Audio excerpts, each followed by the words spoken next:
Good Saturday morning to you. Welcome to Rise and Rewind, week number 1 here at American Freedom Energy and Grandma's General Store. Rise and Rewind presented by the Swanton Welding Company again, and our good friend Normie Zeider, along with Tory Strock. I am Lynn Groll. We're going to recap the action around the area from the opening weekend of the prep season in the Buckeye State for Northwest Ohio. Coach, good to see you again.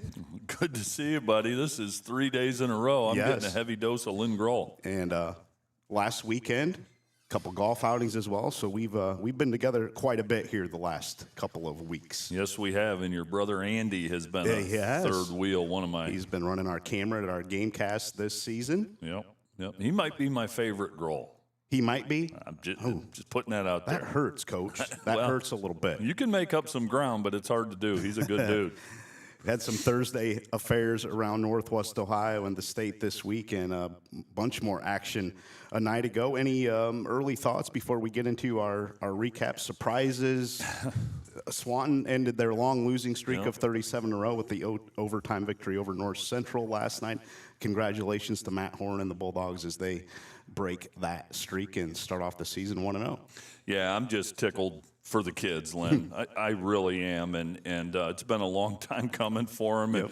It took overtime in a game where they matched up well, and so, boy, to get that close, you just hate to see it slip away from them, and they put the nail in the coffin. Kudos to Swanton. Yep, first-year head coach Matt Horn getting it done there, and I'm sure they will enjoy that victory, first one for them in a few seasons.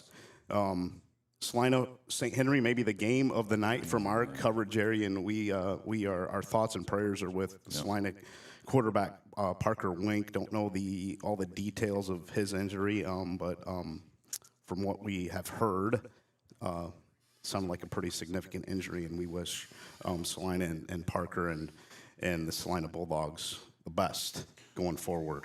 Yeah, I'm glad you mentioned that, Lynn, and certainly we are thinking and praying for Parker and that school and community, and then also a mention to all the young men who were injured week 1. That's part of the game, I know, but boy, it's a tough one to deal with, and we saw a couple last night as well. So Godspeed to all those guys.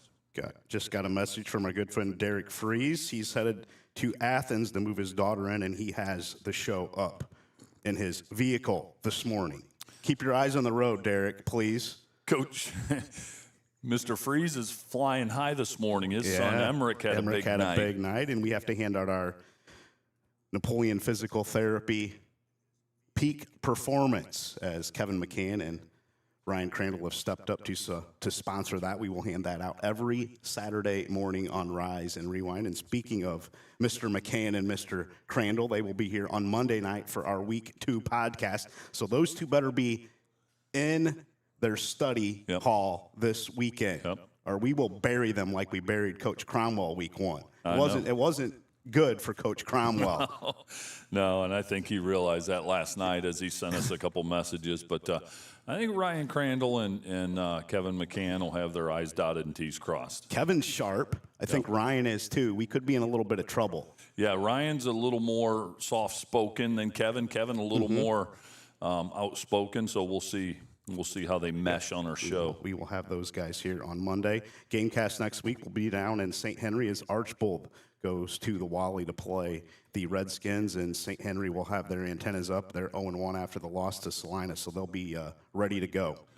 Yeah, it's. I was texting with a friend of mine from Minster this morning, and they beat Fort Loramie a night ago, and I said, boy, it's nice to get that Week 1 win. I know it's only one, but boy, oh boy, the school year's starting, and it just changes the whole vibe of everything. Yeah, for sure.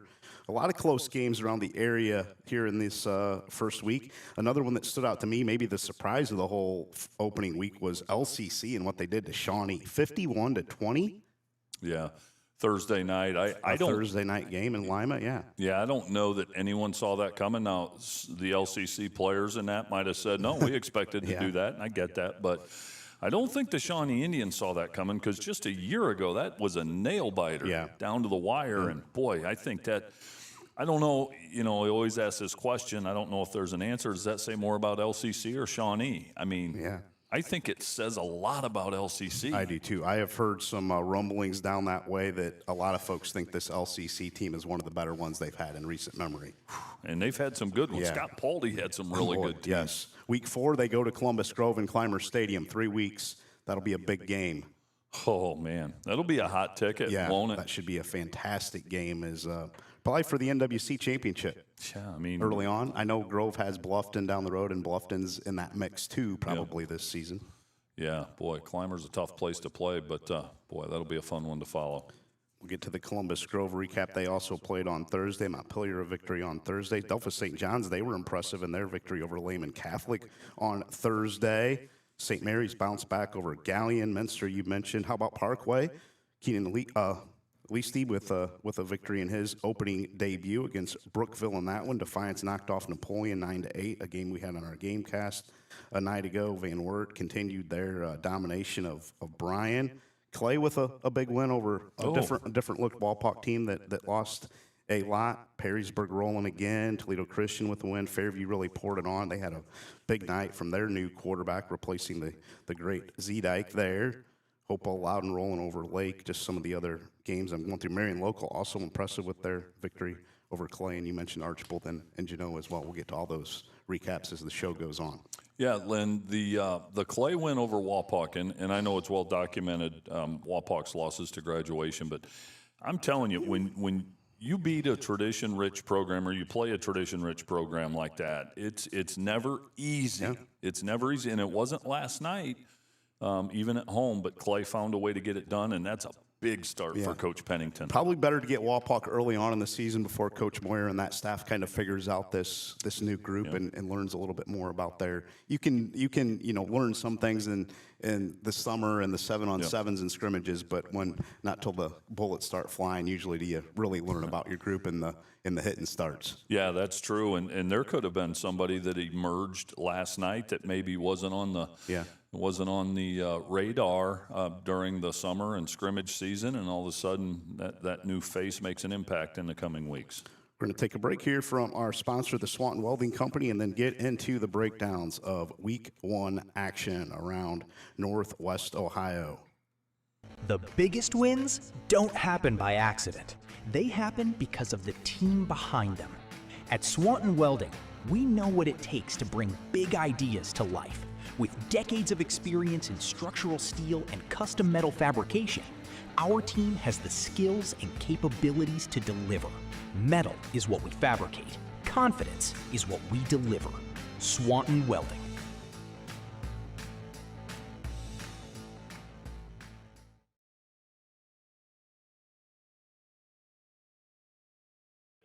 Thank you to the Swanton Welding Company and our good friend Normie Zeider for his sponsorship of Rise and Rewind this season. He's already signed up for 2027, too.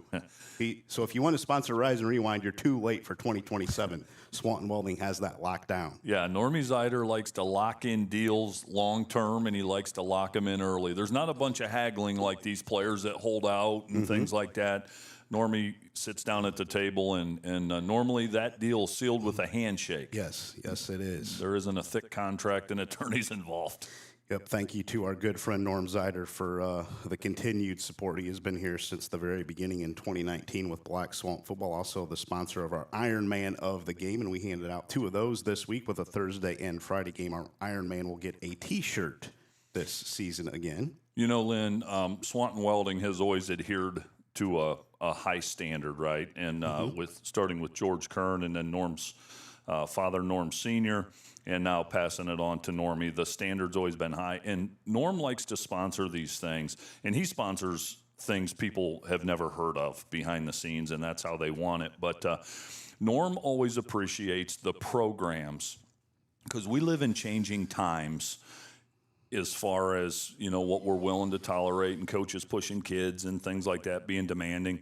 Norm likes the programs that adhere to those high standards. Yes, and I know he's a Liberty Center guy, but he appreciates the programs outside of Liberty Center far and wide that adhere to that standard, and that's why he likes to support this. Yep. Thank you, Normie. And he doesn't have to. He doesn't gain anything from from advertising because it's all pretty much commercial stuff. Yeah, I don't have Swanton Welding contracted to come to my house and weld some beams or something. Yeah, absolutely. They probably would, though, if you asked Norm. They would take care of you, though. No, they would. And they do a great job. He'd weld my lawnmower deck if I needed First him to. class. I know you were at Alro Steel, which is a good partner of the Swanton Welding Company, the great folks at Alro Steel. And the Michigan fans who've heard the name Al Glick, the Glick Fieldhouse was rest his soul. Al was a great man, and Norm knows the Glick family well. And they were good friends of the Ziders and still are. Yeah, I walked into Alro Steel and met the plant manager, and as soon as I mentioned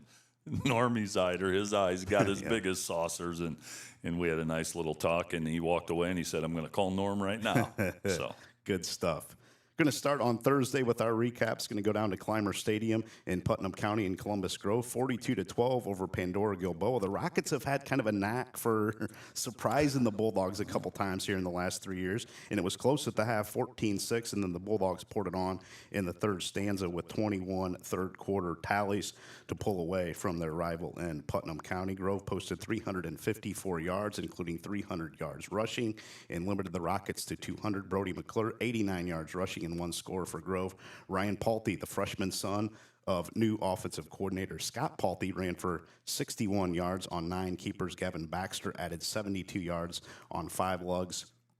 And Trenton Wincoop had a rushing score as well. Paulty also threw for 54 yards, including a touchdown to Alex Meyer in that victory for Columbus Grove. Hopefully we can see the Bulldogs and maybe on a collision course with these guys down the road in Region 22, Division 6. imagine Brady Basinger and Garrison Cruz or Jackson Lonizak colliding. I mean, those are some heavyweight fighters there, buddy. Yeah, absolutely. Yeah, that would bring a little bit of a crowd, I think, to wherever that game would be played. I mean, probably a regional final. I mean, they could be 1-2 in that region. That region's loaded now. LCC's in there, some other folks.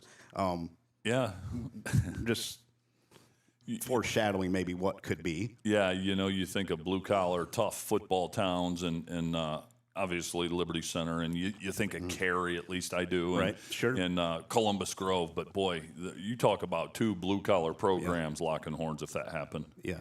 We'll hopefully see Grove down the road, and boy, that LCC game, like I mentioned, is going to be a good one here in a few weeks. Montpelier 21-14 over Antwerp on Thursday night as well, as the Locos eked out the victory there. As both teams scored touchdowns on their opening possessions. Carter Meek, big night for the Locos, 127 yards rushing on 14 totes to power the Montpelier running attack. Quarterback Wes Hartsock added 47 yards rushing and one score while going 7 of 10 passing for 89 yards. He threw touchdowns to Jacob Lyons, who had 3 catches for 70 yards, and a pass to Malachi Smith in the end zone. A little kind of Tim Tebow, if you remember the Tim Tebow jump pass.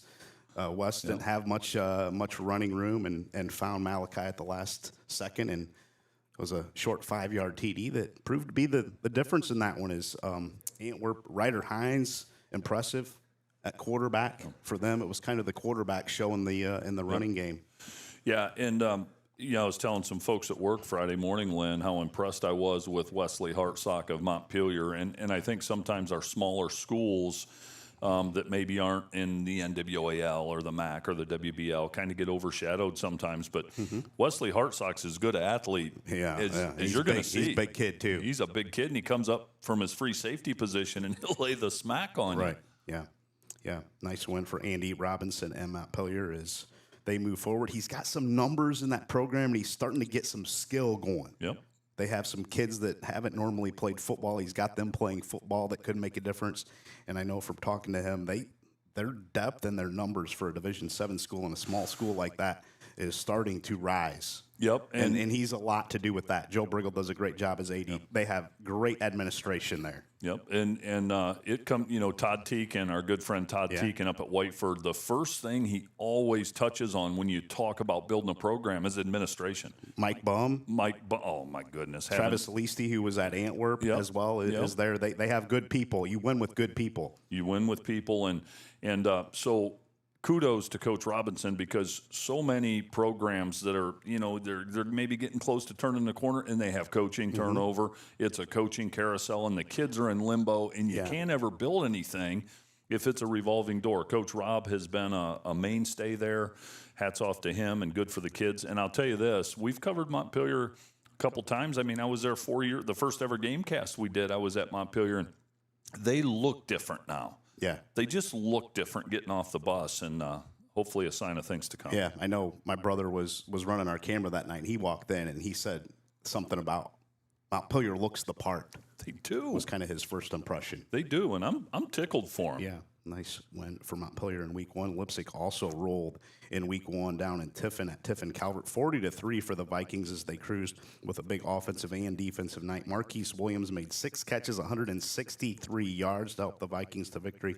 Mark Kirkendall, 19 of 22 passing, 293 yards. And every Saturday morning we'll mention Williams and Kirkendall quite a bit. Hazelton will be in there as well. Paris will be in there as well as we move through the season. But Leipzig, no problem with the Senecas in week one. No, the only thing I'll say about that, Williams, not only can he catch it, he can do something with it after he catches it, which is a nightmare for defenses. And Mark Kirkendall, efficient is the word, 19 of 22, 293. But for him, just another ho-hum night. And that's kind of how he carries himself. I like how steady he is as a leader of that team. So he's going to have a great year. Yeah, looking forward to seeing what Leipzig can do. They have a chance to maybe run through the BVC. Yeah, I know, you have Liberty Benton no longer, but Macomb's always kind of a mainstay. It's never easy to beat them. Right. But Leipzig, I'd say on paper, got to be the favorite. Yeah, for sure. Down in Mac Country on Thursday night, Versailles, 21-18 over Canal, Winchester Harvest Prep. Harvest Prep went for 2 on all 3 of their touchdowns and failed all 3 times, and that was kind of the difference in keeping this one from going into overtime as the Tigers get the victory in Scott Broerman's opening debut, a former player for the great Al Hetrick, who was kind of the starter of Tiger Ball and the legend that Tiger Ball is down in Versailles. And I know the Versailles people, they are excited about this team, and that really added to it. They will get Cincinnati Hills Christian Academy, who the Patrick Henry folks and Northwest Ohio folks remember the 05 Patriots took them down in the state championship game. The Tigers never trailed on Thursday night, jumped out to a 14-0 advantage, led 14-12 at the half. And as I mentioned, the Warriors failed on all 3 of their 2-point tries. Versailles playing without the Napke kid at running back. He's going to be out, it sounds like, a few weeks, hoping to get him back here pretty soon. Won't be sound like a long-term injury for him, but boy, they have some dudes. They have some dudes, and boy. The Kaiser kid, who was the heavyweight state champion, the first heavyweight state champion as a freshman in Ohio history. And then they have Nate Marshall on the other side. Yeah. Good luck blocking those 2 dudes. They're as good of a defensive end pair in a small school in Ohio. Yeah, that's pretty awesome. And what this illustrates, number one, that Versailles is a player this year in the MAC conference. But Harvest Prep, we touched on it a little bit last night, the importance of special teams. Yes. And whether Harvest Prep has a kicking game or not, or they just chose to go for 2, I'm going to assume they, maybe don't have the kicking game. Yeah. But, special teams, everything from long snapping to kicking to punting, you get so caught up in what you're going to do offensively and defensively, and sometimes you save just a little bit of time. Oh, you know what? We better do some special teams, and you take it for granted until it comes back and bites you. Right. And not just this game, but, games throughout the state that we don't even know about. So, gosh, man, day one, you better be auditioning long snappers, and you've saw that last night in our game at Napoleon. Yeah, you've got to do something related to special teams every single day. And I don't want to belabor this. I've said it for years. Every single day of my career at Liberty Center, Rex Lindgren started with special teams. That's how we started practice. And sometimes it'd be 40 minutes to an hour. Kickoff, kick return, punt return, X-point field goal. Every single day. And the difference then, it was full go. Yeah. And goodness gracious. But as a result, Coach Lindgren's special teams were good, always. The drop kicking was a little bit of a sore spot in the special teams. I know. I didn't get enough work on that. I had to do that. Oh, you on didn't my work own on that time. in practice? Not as a team, individually. And it's different when you have Well, a we rush can blame coming. Rex, because if he would have given you 5 minutes a day, Yeah. you would have been a drop-kicking specialist. It'd have been different. I'd have made that drop Yeah, kick you would have. Yes. instead yes, of you it going behind me. CHCA was a 28-26 winner over Bishop Fenwick. Don't know a lot about Bishop Fenwick this season, but CHCA always has some athletes.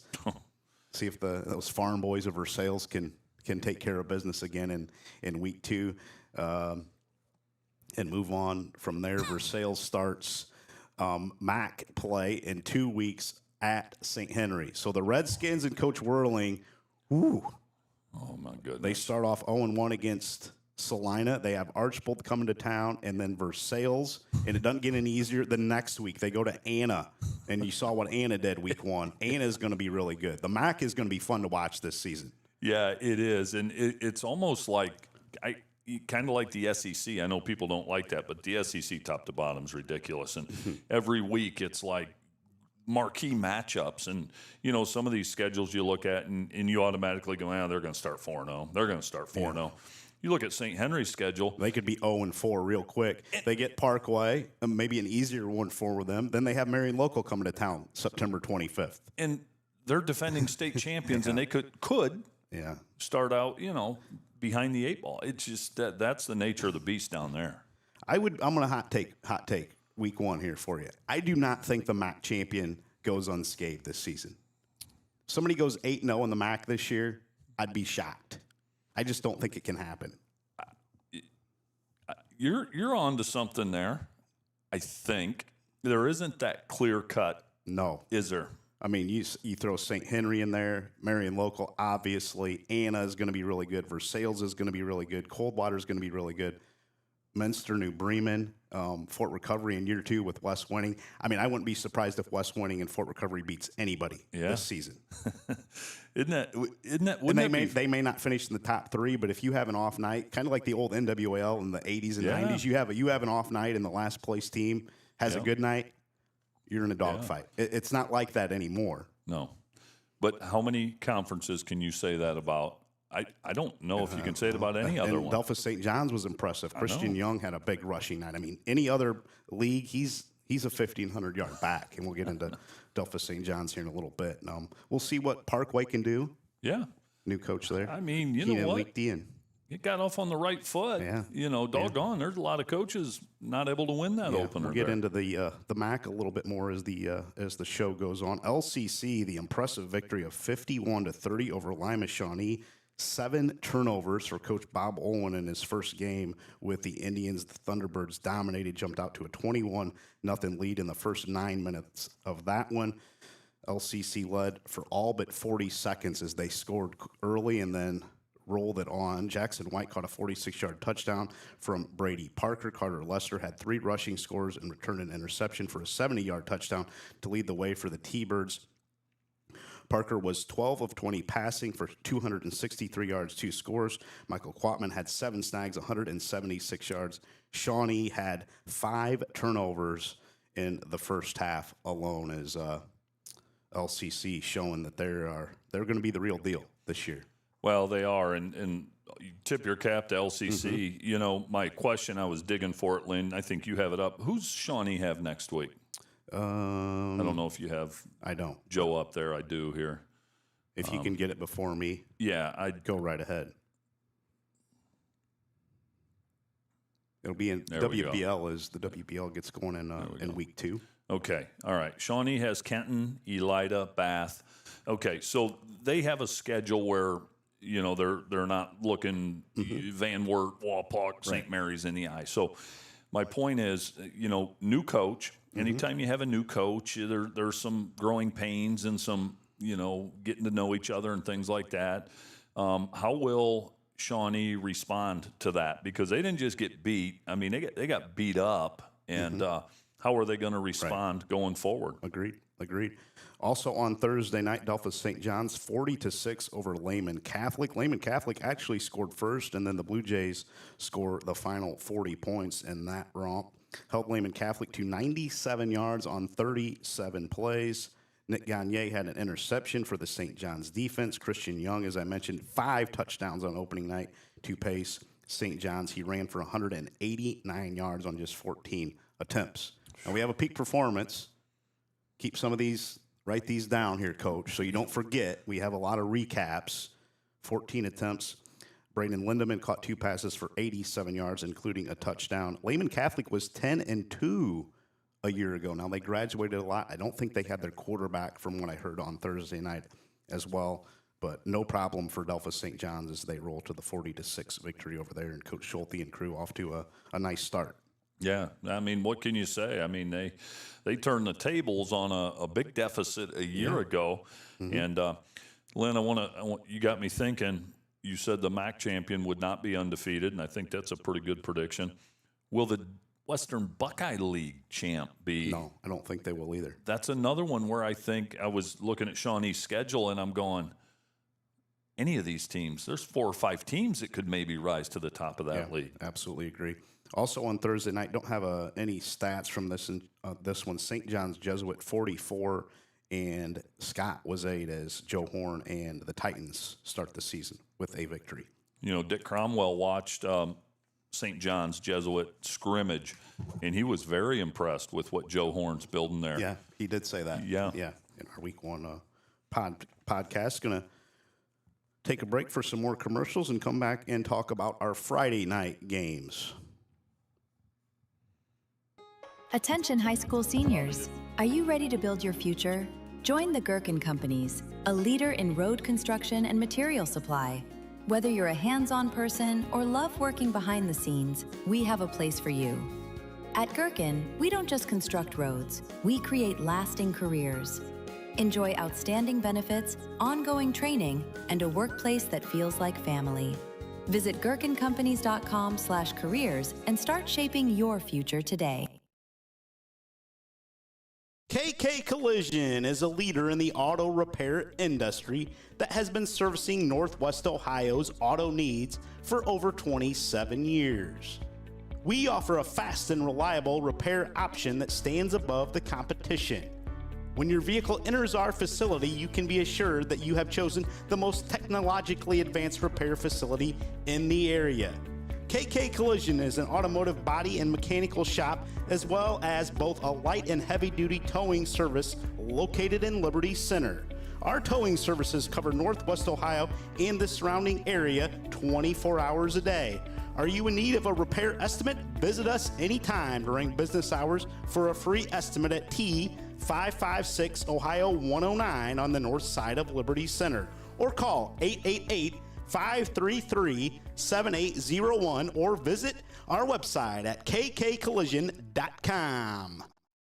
American Freedom Energy and Grandma's General Store off Route 24 on State Route 109 just south of Liberty Center now has 88 unleaded fuel and is your one-stop shop for fuel, food, drinks, and much, much more, including locally raised meats and home-baked goods. American Freedom Energy and Grandma's General Store is proud to support Black Swamp Football and is the host of the Black Swamp Football podcast, football show, and Saturday mornings Rise and Rewind. Stop in and see Glenn and Greg today and make American Freedom Energy and Grandma's General Store a part of your everyday routine. At Ag Credit, agriculture is where we started, but it's not all we do. We also provide competitive home loans for individuals and families across our communities. With personalized service and flexible loan options backed by a team that understands your community and your needs, we're here to help you secure the home of your dreams. Visit agcredit.net to connect with the local mortgage loan originator.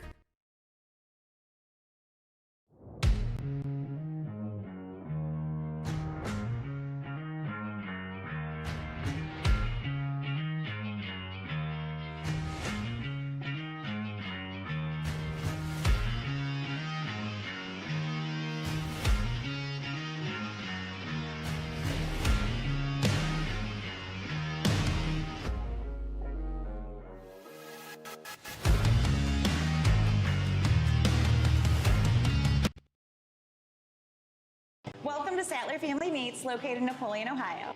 where quality, tradition, and service come first. We have a variety of different products and cuts made in-house daily. We offer a wide variety of frozen products from chicken to beef, grass-fed beef, and pork products, as well as 21 different flavors of brats. Along with all of our in-house products, we also offer custom processing. For more information, find us on Facebook or at our retail location in Napoleon, Ohio.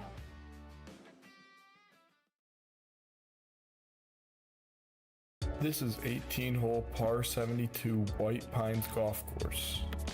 With greens that roll truthfully, tough holes, and some scenery that you just have to see for yourself.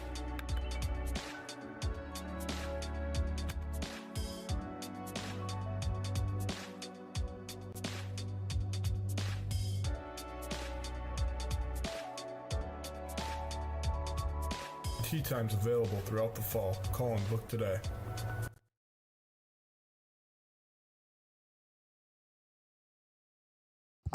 Welcome back to Rise and Rewind, presented by the Swanton Welding Companies, taking care of some business with our good friend Robbie Myers at the Gherkin Companies. We'll hand out our rock solid performance on Monday. We have a couple leaders in the clubhouse potentially for that, and Robbie and I will get to that school at some point next week to hand out their awards. Lynn, it stresses me out. You know, on game night, we've got the Swanton Welding Ironman, we've got the Black Swamp Safe Pet Dog, we've got the new Peak Performance Award this year from Napoleon Physical Therapy, we've got the Gherkin Rock Solid Performance. It like stresses me. That's why I pay you the big bucks. I know, but gosh, I might need counseling or something. Well, and now I'm mad because Robbie Myers came over here and bugged us during that commercial break, and I have about a quarter cup of coffee left, and I'm not happy about that because Robbie, you just can't keep these guys away from you. Hey, everybody's excited for the new season, but Rise and Rewind brings them out. I know we hold a lot of clout, but man, need a little break sometimes from these guys. I know. Now I know how, people get mad when the professional athletes and stuff don't sign autographs for kids. And I understand, don't you? I do too. Gosh, sometimes I know how it feels. I feel like Tiger Woods or something. I know. Right? I know. Man. Robbie made the trip here just to see us, and I'm getting low on my coffee too. But I will summon Mr. Badenhop to refill me. He is still here. Yep. He may just have to put like a pot in the corner here at some point on Saturday mornings. Freedom Fuel, the dark as you got, and a couple of creamers, please. Thank you, Hopper. Appreciate it. Don't mix our cups up, Hopper. Don't mix our cups up. That's the last thing we need. Oh, I didn't realize that. Yeah, Lynn's coffee looks a little different than mine. Yeah, yes, it does. Let's go back to our recap's going to go to Friday night. Last night, Coach, Salina with a 38-35 victory over St. Henry stopped the Redskins late in the red zone there to preserve that victory. And as we mentioned in our pre-show, Parker Wink, the quarterback for Salina, we just had him on our show a couple weeks ago down at Mixed Sobers, and don't want to get into all the details because I don't really know, but I just hate seeing some of the post of that injury. It didn't sound good. No, and boy, the older I get, Lynn, the more that stuff really bothers me and eats at me. And that one's a little different than Yes. some of the injuries that we see. And Parker, we're thinking of you, man. Take care, and praying for you. Yep, for sure. Your health is the biggest thing in this moment. I know football is a big part in what we do, but it's just a minor part of your life. Absolutely. I mean, it puts it in perspective a little bit. We live for football, but there are much more important things than that as well, and we're thinking of you. Perspective, absolutely. He was 9 of 15 passing for 145 yards and 2 touchdowns before exiting. Salina had 431 yards of offense. St. Henry had 346. Landon Schwartz threw for 216 for St. Henry. Drew Langenkamp ran for 106 and 3 scores. And Tate Beckman caught 9 passes for 125 yards in that setback for St. Henry last night. So Tate Beckman, he'll be a problem for the Blue Streaks next week. Maybe see a Roger Krager on him. That'll be an exciting matchup to see at the Wally next week. Well, how about Beckman and Harris from Archbold? That's a nice little showdown between two outstanding receivers. That's me. Oh, Hopper, you did keep them separate. He did keep Very them good. separate. Very good. Thank you, Glenn. Thank you, and he even brought me some creamers here. Watch those cords, Hopper. Take the detour. He would have taken us right off the air there. I think he was just messing with Yeah, I it. think he was. Thank you, Glenn. Thank you, Glenn. Appreciate it. Couple comments on Salina St. Henry. The hard-fought, close game that we thought it might be. How about almost a combined 800 yards of offense? That stands out. And then Drew Langenkamp, you want to talk about a stud in that conference? I mean, we had him in our preview show. He looks good. I mean, he looks the part.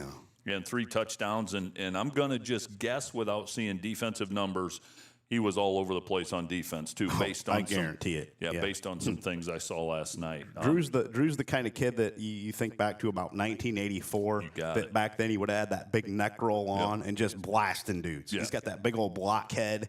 And he just looks like a football player who was built to play the game. He does. Got that square jaw, and he's a tough kid. And you know the thing about that conference, though?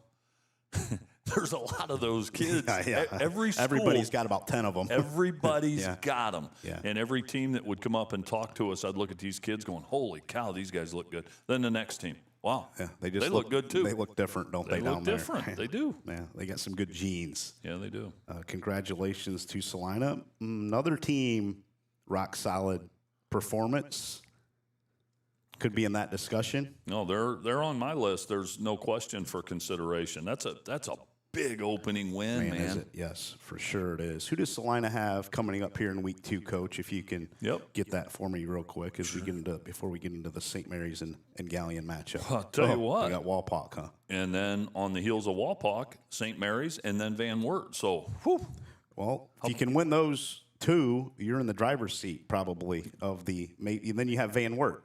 Absolutely. Probably the three favorites. No, you're absolutely right on that. So that was a big one to get last night, especially knowing what's on the horizon. Sets the stage, and hopefully Parker Wink. That's the main thing. Yeah, get him back out there and get him healthy.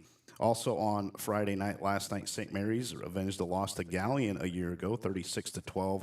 The Rough Riders picked up the victory. They lost 35-6 to Galleon last year, despite being outgained 372-366. Dylan Fink had 80 yards rushing and a touchdown in the win. Taylor Compton added 72 yards and 2 scores for the Rough Riders as they start the season with a victory. You know, we kind of him-hawed around making our pick on our podcast with this game just because of what Galleon did to him last year. Right. That's a big gap to make up. And, boy, St. Mary's left no doubt last night, and they have Lima Bath next week. You have to think St. Mary's would be a favorite on paper there. Yep. Back down in the MAC area, Minster with a 27-17 victory over Fort Loramie a night ago. Beckham Steffi made a 28-yard field goal with 1:41 remaining to kind of seal that victory for the Wildcats. Wildcats had the other score of the second half, an 8-yard Taylor Fanchor TD grab from Carson Kaler with 5:56 left in the third. The game was tied at 17 apiece at the half. Minster outgained Fort Loramie 356 to 293.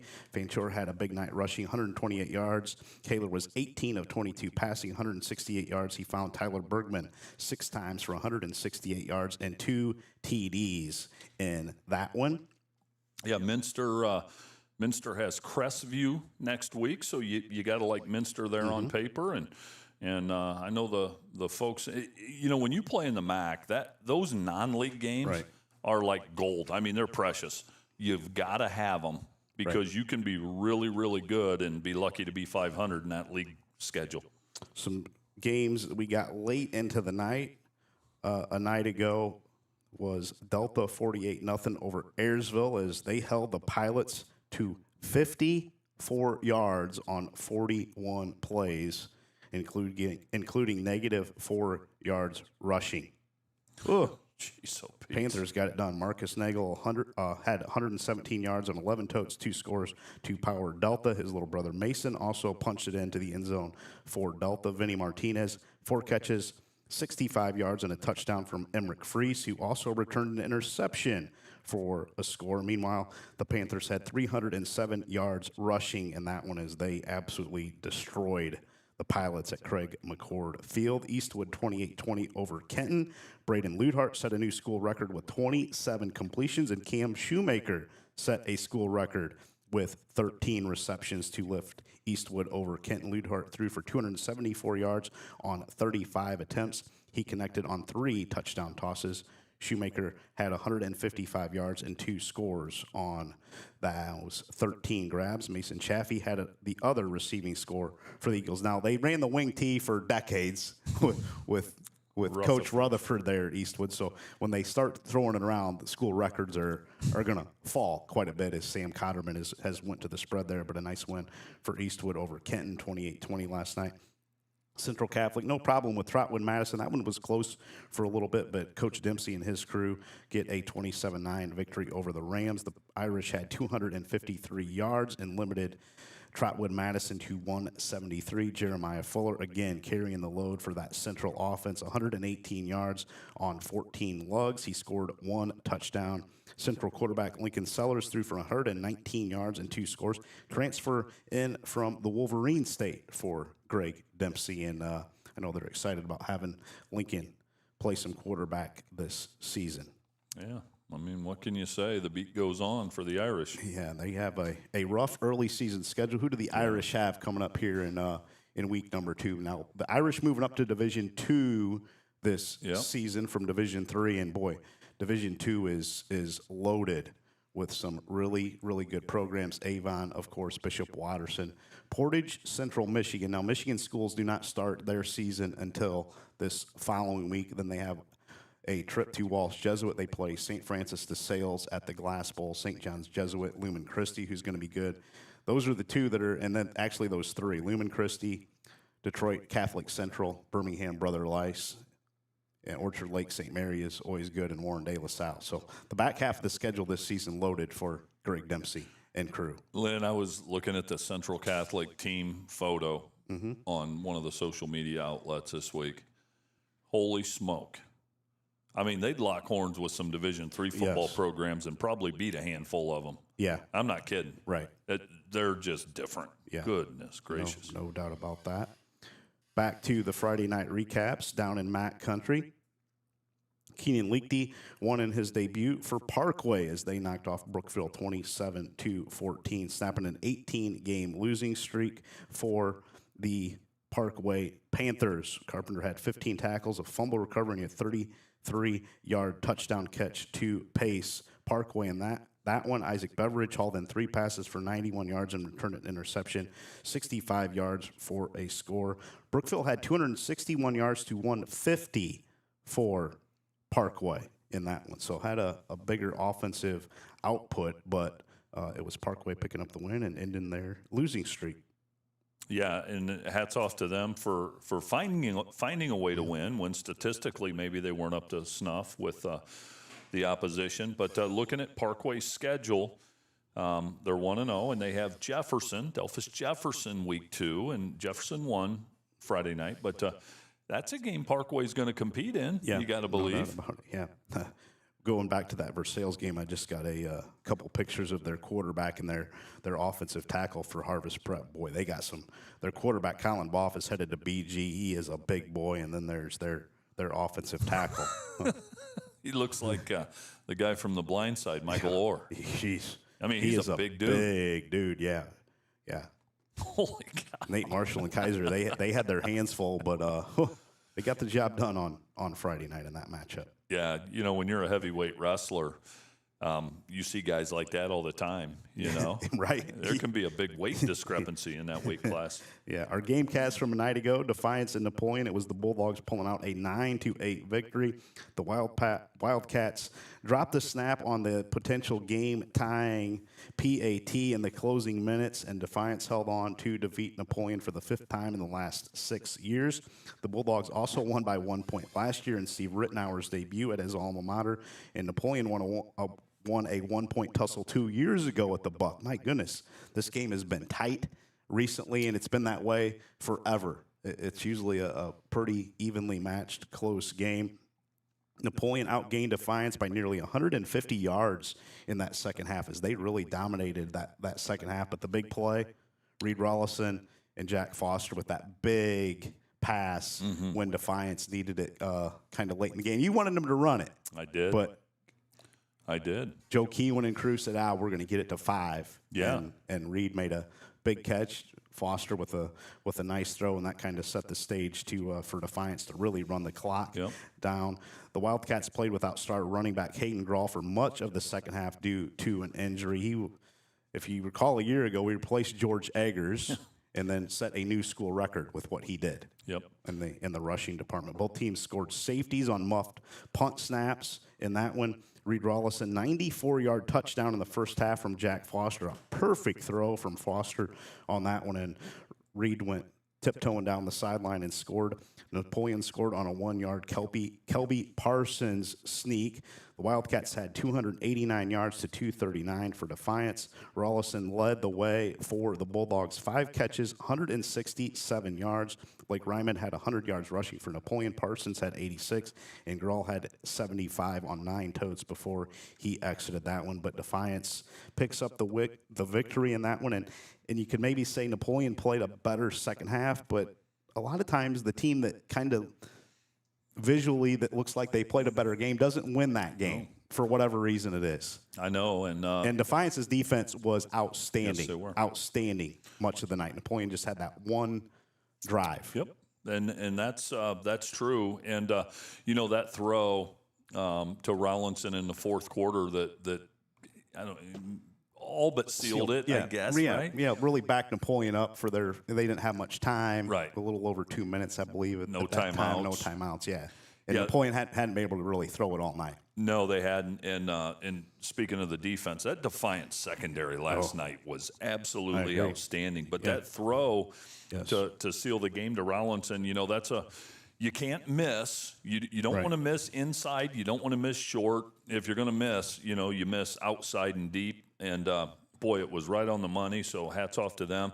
Defiance defense, you want to, we talk about injuries and that. Hayden Groll, hoping for the best for him. Seems like we've had so many seniors this season go down with injuries.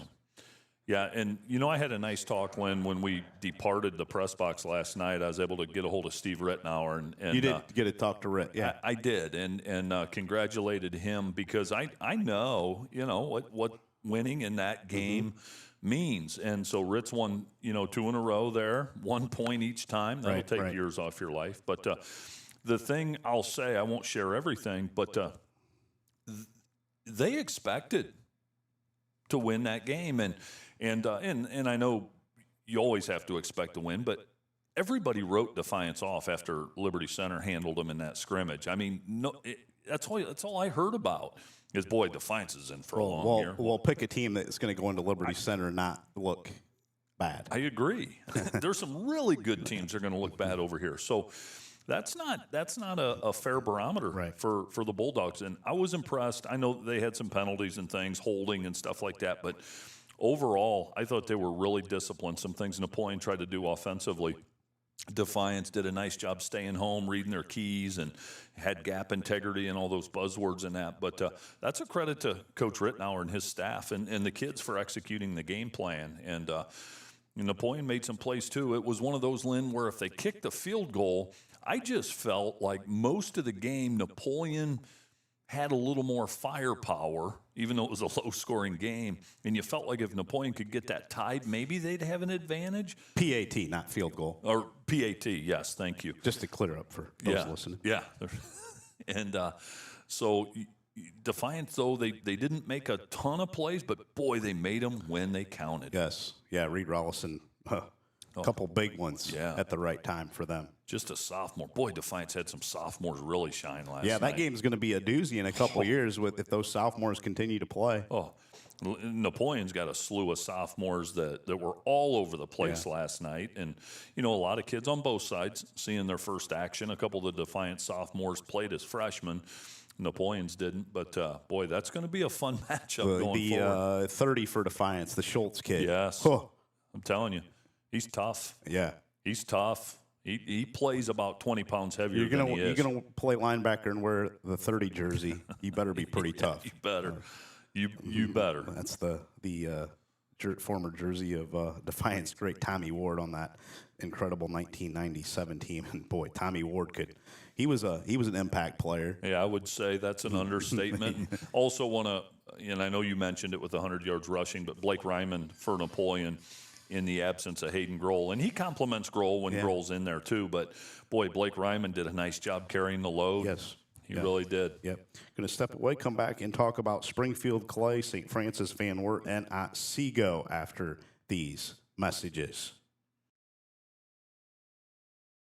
Big news for athletes and families across Northwest Ohio. Napoleon Physical Therapy and Sports Medicine is officially under new ownership, joining the trusted team behind Bryan Physical Therapy and Defiance Physical Therapy. We're proud to expand our care across Northwest Ohio, offering specialized services like dry needling, blood flow restriction, and weekly bump clinics for local athletes. Don't let aches or injuries slow down your season. Stop by our new Napoleon office at 1322 Woodlawn Avenue or call us at 419-599-0888 or learn more at defiancephysicaltherapy.com. The fall sports season is here, and the Sports Place at Wassee-on-Ace has you covered. Stop in for all your football, volleyball, soccer, and golf practice gear and accessories. Did you know that the Sports Place at Wassee-on-Ace can create custom t-shirts while you wait? We can and we will. Come in with an idea and walk out with that perfect t-shirt of your own creation from the Sports Place at Wassee-on-Ace. We also offer custom embroidery. Whether it's a shirt, jacket, or other item, the Sports Place can fill your embroidery needs. Stop in and see us at 1495 North Shoup Avenue in Wassee-on. When it comes to building better athletic facilities, Tenkate has you covered. Tenkate has a complete lineup of world-class turf systems for every level of play. Now, a revolutionary infill-free turf system, Pivot, is engineered for a consistent, natural grass-like playing experience with less maintenance and long-term value. With Tenkate's complete solutions, we can meet all of your athletic facility needs. Call Coach Teeks at 313-971-6670 to find out how Tenkate can help you now and in the future. High school seniors, are you considering a career in construction? The Gherkin Companies is growing fast and seeks rock-solid performers to join our team. As a leader in road construction, the Gherkin Companies has opportunities for hard-working individuals in various roles. With a generous benefits package, ongoing training, and a culture that rewards effort, we offer a path to a fulfilling career. Visit gherkincompanies.com/careers to learn more and apply today.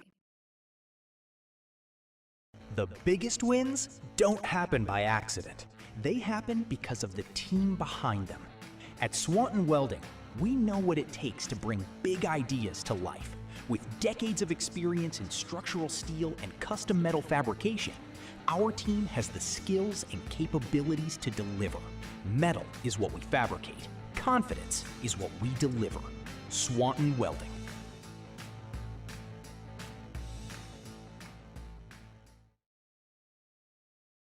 Welcome to Sattler Family Meats, located in Napoleon, Ohio. Where quality, tradition, and service come first. We have a variety of different products and cuts made in-house daily. We offer a wide variety of frozen products from chicken to beef, grass-fed beef, and pork products, as well as 21 different flavors of brats. Along with all of our in-house products, we also offer custom processing. For more information, find us on Facebook or at our retail location in Napoleon, Ohio.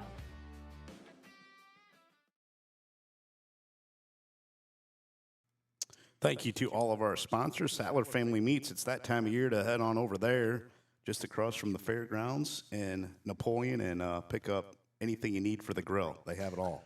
They have it all, Lynn. I was thinking last night when you were playing that advertisement from Sattler's, during the COVID season, you played your league games, and then if after the playoffs, when everybody made the playoffs, you could play, when you were eliminated, you could play whoever else. So we played Defiance week 10 that year, but we started the season 4-0, and every Saturday morning, I called it Victory Saturday. Every Saturday morning, I'd go to Sattler's, and I'd get between a 5 and 8 pound rib roast. And then I said, you know what? If we win next week, I'm doing it again. First 4 weeks, Victory Saturday, they cut me a rib roast, and it was awesome. Love it. Awesome. Maybe need to return to Victory Saturday at the Strock household. I think we do. You because leave Rise and Rewind and head on over there and have Danny cut you a rib roast. And yeah. It's like I tell my dad, though, the thing I love about doing what we do, number one, we have a lot of fun. But number two, every Saturday is Victory Saturday. We never lose. We never lose. It's just a great feeling. You know, some people out there may think we lose with our picks and all that. Yeah. And it's all in good fun. But at the end of the year, if you look at our percentages, we're always over 80%. Yeah, usually right around there. Yeah, and when you're picking games, you're going to miss some. Yeah, no doubt about it. Back to the recaps from a night ago. Springfield with the 2014 victory over Maumee at home. The Blue Devils tallied the final 20 points to rally against the Panthers in that one. Anthony Highmore lofted a pass that C.J. Lloyd caught in the corner of the end zone with 3:11 remaining to send the Blue Devils past the Panthers. It was a 3rd and goal play from the 13-yard line, but Sam Arredondo and crew gets the win over Maumee again this year. 2 in a row. Yeah. And I didn't think they'd beat Maumee either of those 2 years. Right. But how about Coach Arredondo? And you know what, because there's some administrators and coaches at Springfield that I think are just awesome people. So I've always kind of followed Springfield. Yep. And they're doing things right with their football program. And the kids are active in the community.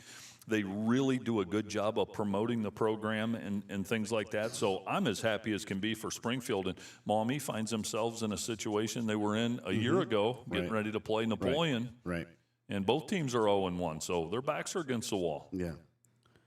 Clay with a 27-21 victory over a Wapak team that lost a ton of starters a year ago, snapped Wapak's 28-game regular season winning streak with a tight win over the Skins last night. Wapak started the 2023 season, if you remember, 0-2. They lost to Marion Local. Remember on that, there was a special teams play, and then they lost to Defiance and Travis Cooper the next week. They started 0-2, and they hadn't lost a regular season game since then, had the Redskins. Bryce Bestgrove went on a 50-yard TD jaunt in the fourth quarter. He had 150 yards rushing to help the Eagles to victory. Landon Eckleberry, their quarterback at Clay, had rushing scores of 27 and 30 yards in the first 12 minutes. He added a 43-yard touchdown in the second stanza. He ended the night with 154 yards overall. But Clay with a nice win over a new-look Wapak squad. Yeah, hats off to Coach Pennington and Clay. They've got some outstanding football players on that team. And if you look at Clay's schedule, I mean, on paper, they will be picked to go 5-0 to start the season. They have Southview, Bowling Green, Napoleon, and Liberty Benton. No disrespect. And Napoleon's had Clay's number. I mean, a couple years ago with Heinschel and that, Clay got him. But Napoleon got him last year in a game where I think Clay. That's week 4. They're at Buckenmeyer Stadium. Week 4. They're at the Buck. Okay. And Napoleon, they'll play them tough. I know that's a few weeks away, but things set up nicely for Clay. And then Wapak, it doesn't get any easier. They have Salina this week. Is Clay a potential contender in the big boy division of the NLL, the Buckeye division? I'm going to say. Can they hang with Perrysburg, Whitmer, Anthony Wayne, those folks, Finley? I'm going to say yes. I think they seem a little different this season. I think they're a little different. And you know what? Clay's tough. Clay's blue collar. I talked about Liberty and Grove and blue collar communities. Oregon, Ohio is a blue collar community with a ton of pride. And I think you got to mention them in that conversation. Hasn't transitioned in the football landscape, but you always felt like they're kind of a sleeping giant. Derek Pennington, he went to the Michigan Hall of Fame earlier this year. I think he's kind of a guy that can really get that program to another level. I do too, Lynn. And Clay, I always respected them under John Gallius. Yeah. I just thought the world of him and think the world of him. First-class guy. John is, nicest guy in the world. And you talk about having the deck stacked against you when Clay didn't have a home and they had to play in the track conference. And so, my goodness. And then it's hard to get kids to come out because the kids look at that and go, you know what, I don't want to play Central Catholic. And you know what I mean? But Clay has never, ever backed down from a challenge or a conference or whatever. So, you know, you got to like, I'd say right now in the very, very early going, you got to like Perrysburg and Whitmer on paper. I get Perrysburg's huge. They're loaded. Man, return oh, man. just about everybody. Yeah, I talked to some BG folks last night. They were impressed. But, Clay's in the mix. They beat Whitmer a year ago, right? Yeah, a little bit of a surprise. Whitmer will be ready, though, I would say, this year for that matchup. Is that one? What week is that? Week 9? That is week at 9. Whitmer. That'll be a madhouse. Oh, yeah. If that's a big game if both go in there with really good records. Yeah, Clay's got Perrysburg and Whitmer in back-to-back weeks. Both on the road, too. Who did the scheduling there? Oh, boy. Oh, boy. But those Eagles, Best Grove and Eckleberry, and those guys, I mean, they got some dudes. They're built a little different this season. You know, they'll slug it out. I think they were a little maybe unseasoned a year ago, but this year I think they're ready. I do, too. I firmly believe that. I'm looking forward to following Clay this season. Yep. St. Francis had a little trouble with a weight team for a little bit last night, finally pulled away for a 46-21 victory in that one. Thomas Nowajewski was 10 of 14 passing, 143 yards, and 2 scores for St. Francis as they pulled away from the Indians. That game was played at Wade as St. Francis Stadium was not quite ready for that one. How do you think you pronounce Braylon's name there, Coach, in the St. Francis second paragraph there? Nowajewski. No, Braylon. Oh, Braylon, down here. Okay, I'm sorry. I was looking at Thomas in the first line. Pukrawa. No, there's a K at the end. Pukraka. No. Pukraka. I had to text Coach Lemke last night about 1 a.m. and ask him because I knew we would butcher it. I would have never. I could have taken all day and I wouldn't have gotten this. Give me one more chance. Okay. Peruka. No. Poor Krifka.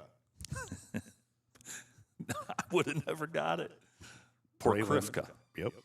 Braylon Krifka with 94 yards and 2 scores on a dozen totes for the Knights last night. Damian Hart chipped in 2 scores and 78 yards on a dozen carries as well. Emeka Bowen also had a receiving touchdown for St. Francis as they pick up the win. A St. Francis team, not quite sure what we're going to get, and I think we'll learn more. And they play in that Catholic League up in Detroit.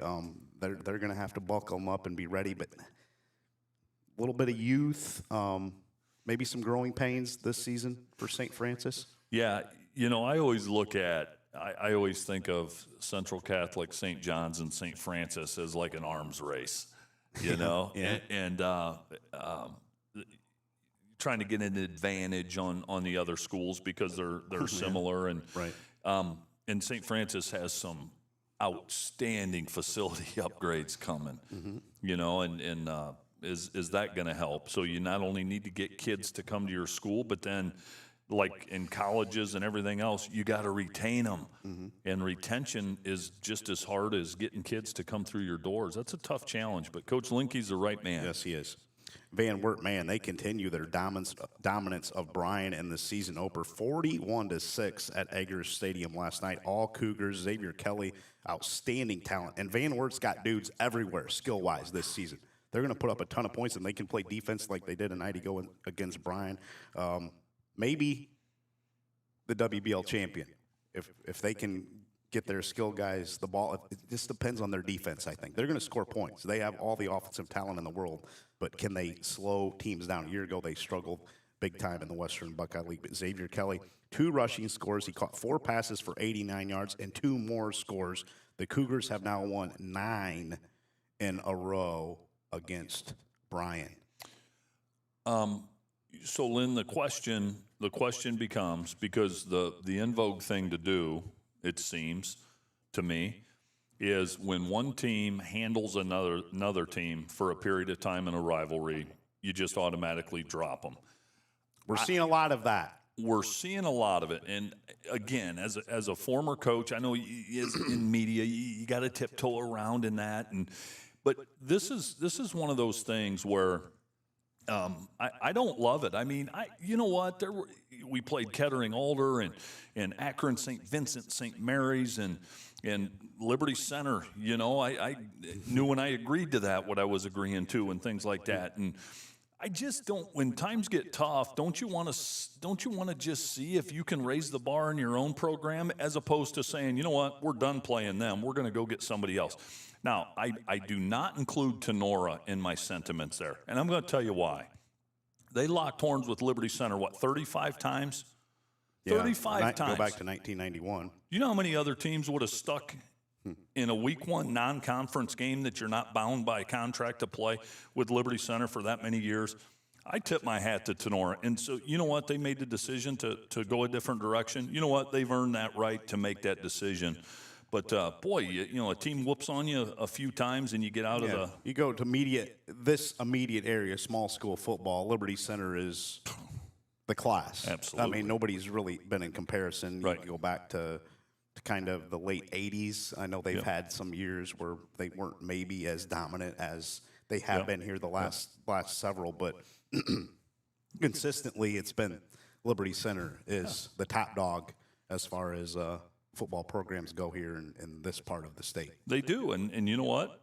Eastwood played them. Otsego plays them. I mean, kudos to those guys. Yeah. You know, I mean, and plus you have a 12-team expanded playoff now, and go ahead and challenge yourself, man. Maybe especially if you're a bigger school, too. I mean, I think so. Not naming any names, Yeah, but yeah. No, I think so. You're a bigger school. I think it shouldn't be a problem playing somebody like that. No, and those games, I think, Lynn, are fun because you have an opportunity to, I don't know, see where your program's at. Especially with the expanded playoff. It's not like it's, excuse me, it's not like it was in the 80s. No. When only 2 or 4 from each region were making it in. Right. And it's 12 now. Yeah. If you can't get in with 12 teams, right, you got some problems. I agree. For a lack of a better term. I agree. If you can't get in at that point, Yeah. you're just not good enough. You have to get better. Yeah, play some people, man. Play some people. And I think you want to test yourself, especially in the non-conference. You lose. I mean, look at Columbus Grove. 0-3 a year ago before they got in the NWC. They got all the way to the state semifinals, and they were that close to winning a state championship. Absolutely. Andy Schaefer not afraid to play the big boys. No, I would like to see more of that, and instead of just trying to stack wins. Yeah, I agree. And so anyway, that's just where I stand on that. Yeah. Otsego all over Bowser last night, 47-13 in that one. In Tontogany, the Knights ran for 353 yards on only 32 attempts. They scored 5 touchdowns on the ground. Zayden Zavisky carried 8 times for 92 yards and 2 scores. Grady Frank, Mason Kramer, and Wyatt Herzl also found the end zone for Otsego. Frank also completed his only pass of the night. It was a 44-yard touchdown to Tyler Haas. Is Otsego no problem? Dane Fatzinger, 95-yard kickoff return for a score. Bowser was 12 of 30 passing.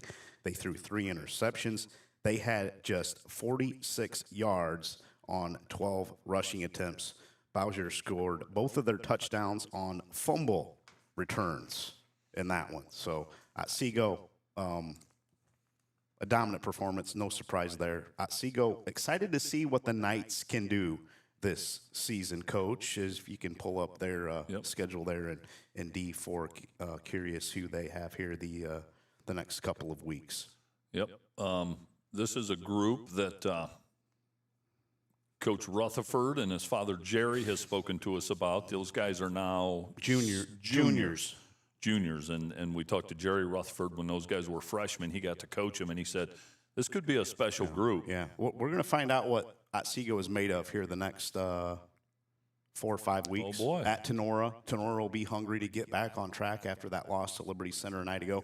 Then Liberty Center goes to Otsego. That will be the ultimate measuring stick for them. Then they go to Genoa at home with Oak Harbor, and then at Eastwood is the first portion of their schedule. The second half of their season gets a little bit easier. But boy, if they can, come out of there 4-1, 4-2, yep, Otsego is going to be looking good at the end of the year. Bowser, Tenora, Liberty, Genoa, Oak Harbor, Eastwood. So of those first 6, I think if you can get out of there 4-2, yeah, right? Is that right? What you said? Yeah, 4-2. I mean, they're going to be a heavy underdog against Liberty Center, obviously. But if they can get Genoa, Oak Harbor, and Eastwood, if they could even 5-1. Yeah. It's. I mean, I think 5-1 is out there for them. Oh, I do too. And as you said, the second half of the season sets up a little different for them. Yeah, no doubt about that. Excited to see what Coach Rutherford and his crew can do in Tontogany this season. Perrysburg, no problem with BG. Outgained the Bobcats 378 to 173 in a 42-0 blanking of the Bobcats. Second straight year that Perrysburg has shut out BG. Liam Nowakowski carried 3 times, 86 yards and a TD in victory. Braylon Foster caught 2 passes for 93 yards and a score from Brady Maxwell, who also threw a 20-yard touchdown to Ethan DeVries. Maxwell also ran for a touchdown. Grant Gillespie ran for 74 yards on 20 keepers to pace BG, but it's kind of a expected victory for Perrysburg and kind of how you would expect that one to go. Perrysburg is going to be really, really good this season. They have Olin Tangi coming up this upcoming Friday night. Yes, they do. And Bowling Green has one they can get. This will be a good game. I think it was a year ago. They have Bryan week 2 and then Clay week 3. You know, Bowling Green, we talk about schedules and things like that. I mean, you give Sean Kiss and the Bobcats credit, right? Yeah. They could have gone out and maybe tried to find somebody else. They locked horns with Perrysburg, and so hats off to them. I know they took it on the chin, but that shows some guts. Yeah. Have you talked to Dirk Connor at all here in the preseason here lately? I know you guys sometimes keep in touch from your coaching days, and his former stomping grounds was Bowling Green, and now he's really got it rolling there at Perrysburg. He does, Lynn, and no, I have not spoke with Dirk, and you're right, I do from time to time. Touch base more with Andy Brungard there at Anthony Wayne this summer than I have anyone in that league, but Jackets, Dirk Connor at Perrysburg, he's one of the most intelligent, not just coaches, but people you're going to meet. He teaches the big stuff. I mean, he's not teaching basket weaving. I mean, he's teaching calculus, he's teaching physics. I mean, he teaches the real stuff. Yeah. He's out of my league as far as the intelligence factor. Trust me. Sometimes I feel like this when I'm talking to Dirk. I do too. And I always ask him, hey, dumb it down to my level. Absolutely, for sure. Patrick Henry with a 42-21 victory over Milan Edison last night at Big Red Stadium. Doubled up the Chargers with 35 combined points in the middle 2 quarters. Kiefer Holloway, a big night. 7 catches, 112 yards, and 2 scores from Tristan Rosebrook, who was an efficient 11 of 15 passing, 252 yards, 4 touchdowns. Jake Smith caught 2 passes for 94 yards, one of those for a TD, and Brooks Punches had 2 grabs for 46 yards and a touchdown. Reed Jackson carried the running game for the Patriots. He tallied 2 scores for the Pats, 15 totes, totaling 93 yards. But that Patrick Henry passing game could be a little bit of a problem. Holloway, Jake Smith, they got some big receivers out there. And I know I've heard some people that have said Jake Smith is going to be an absolute terror. And that's a name well known over there in Patrick Henry. But Jake, I've heard he is going to be the real deal at receiver and create a lot of problems. Kiefer Holloway can. Yeah. Yeah, and that's fun to get to coach guys like that. Yeah, Smith, you nailed it, Lynn. He's special, and he's like his brother Thomas Smith. I mean, they're just freak athletes. They're long and lean and can run and jump, and they just do things you can't teach. And Kiefer Holloway, he's been a dude that's made big plays in every game we've covered. Yeah. He always seems to. I'm going to say, whenever we do a PH game, Kiefer shows up. He does. He probably wants us to do every game. I know. That Archibald game a year ago, he had some big plays. That game against Liberty Center was that 2 years ago? 2 years ago at PH, right? Yeah. He had a couple of touchdowns. Yeah, he has that clutch gene, I guess they call it, right? Yeah. That clutch gene. And so the Patriots have Ayersville. Not going to find out much there. No. We will, though, in 2 weeks when they go to Clymer Stadium in Columbus Grove. That'll be an absolute big test for PH. Grove will probably be a favorite. Yep.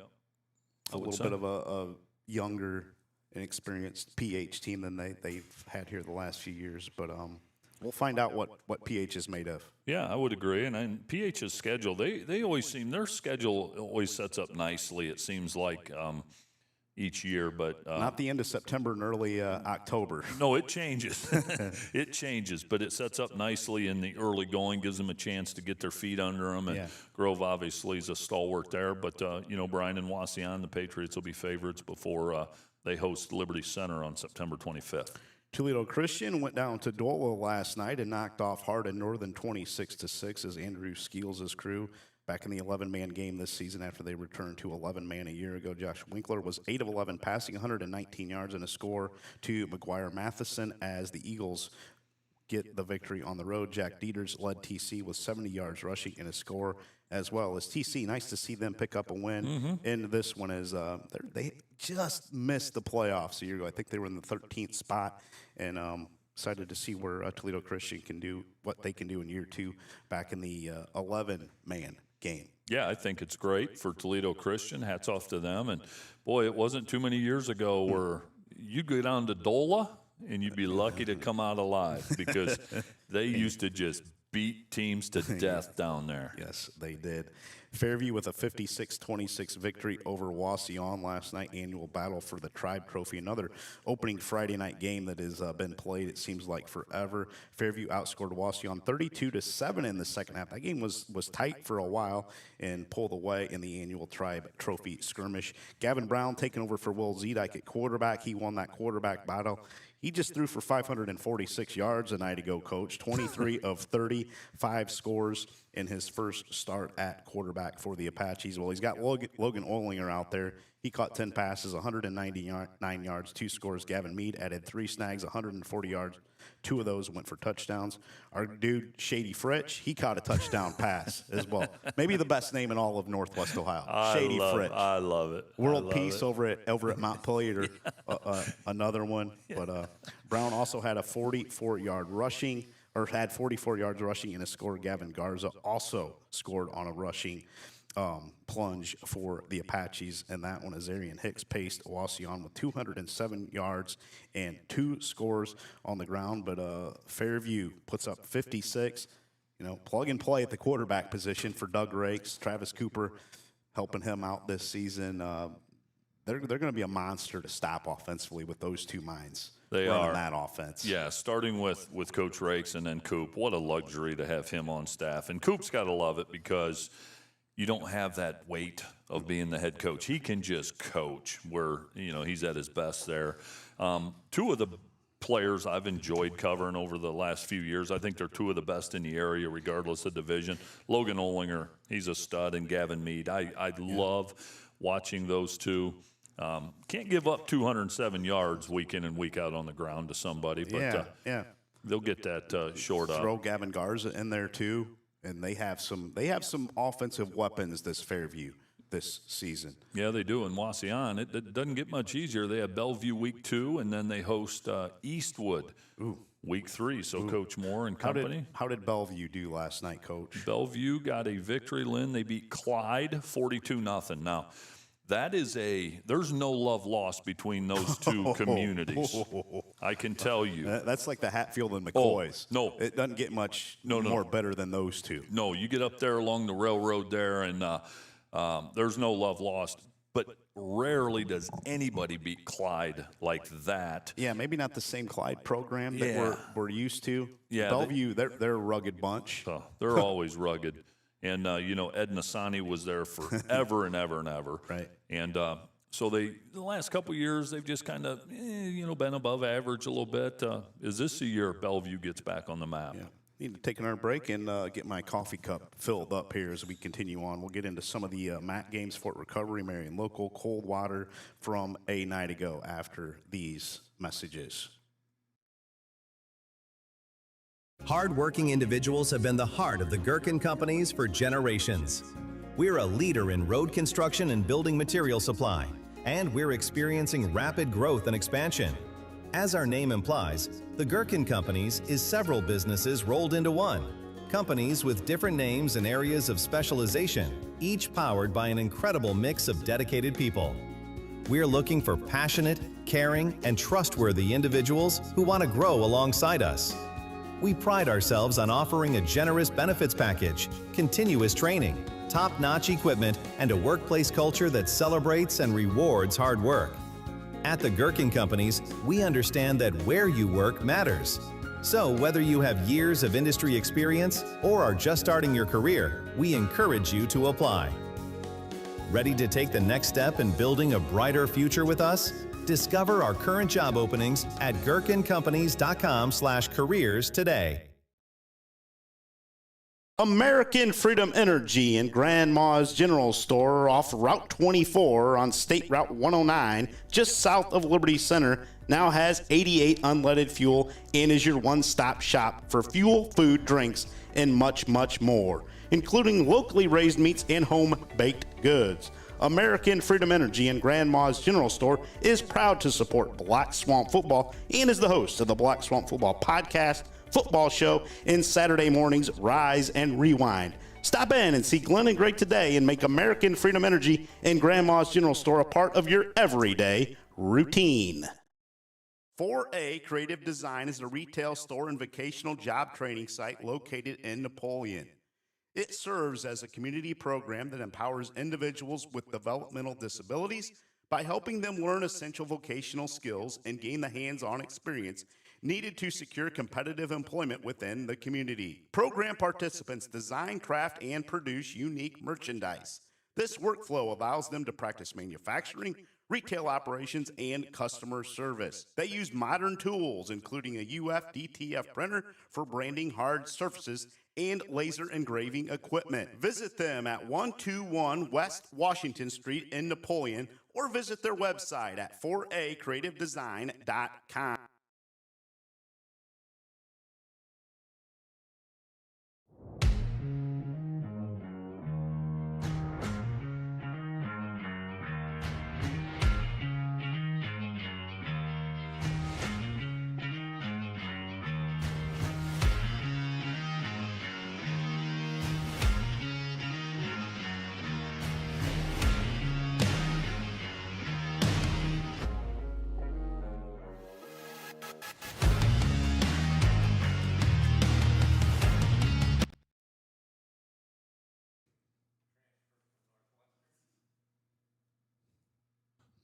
Welcome back to Rise and Rewind, presented by the Swan Welding Company, as we recap week one of the area prep football season. Going to get down south of here into Matt Country from a night ago. Fort Recovery 35-14 over Dayton Ponitz Technical. The Indians allowed 258 yards of rushing on 36 attempts, but coasted on the road. Breaker Judy had 9 rushes, 71 yards, and 2 scores for the Indians. Brady Evers added 2 rushing scores and 70 yards on 14 lugs. Reed Willman had a receiving score as well and 49 yards receiving on 3 grabs for West Winning and the Fort Recovery Indians as they open up the season with a comfortable win over Ponitz Tech. Yeah, congrats to Coach Wenning. Always pull for him. He does things in a first-class way. And they are staring at Allen East week 2, and then they jump into MAC play with Coldwater at home week 3. Now, Allen East a night ago beat Lima Perry, I believe, so maybe not a great barometer there. But I like the way Coach Wenning handles business.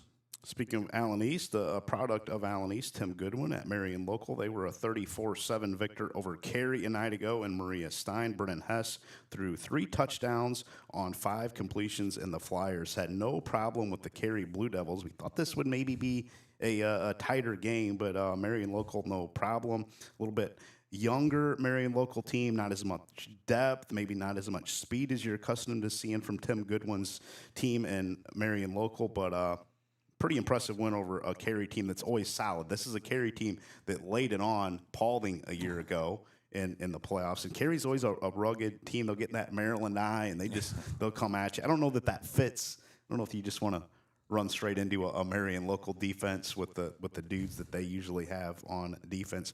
Andrew Schmackers had 3 catches, 79 yards. Mitchell Fleck, 1 catch, 10 yards. And Max Rainley, 1 catch for 6 yards, as they all caught touchdowns from Brennan Hess a night ago. Camden Griesdorn led the Flyer rushing attack, 25 carries, 109 yards, and 2 scores. Rainley also had an interception, as Cary managed only 148 yards against the Flyer defense a night ago. Yeah, the only thing I'll say about that, Lynn, is Marion Local, what they may lack and maybe some size and speed from previous years, they're going to make up for with execution. Mm-hmm. And if a guy's supposed to be lined up on the outside shoulder of the offensive tackle, you can bet he's going to be there. And if his job is to secure the B gap or C gap, he's going to do it. So Marion Local's just going to get better. If you're going to play him, you want to play him early, I would surmise. Yeah.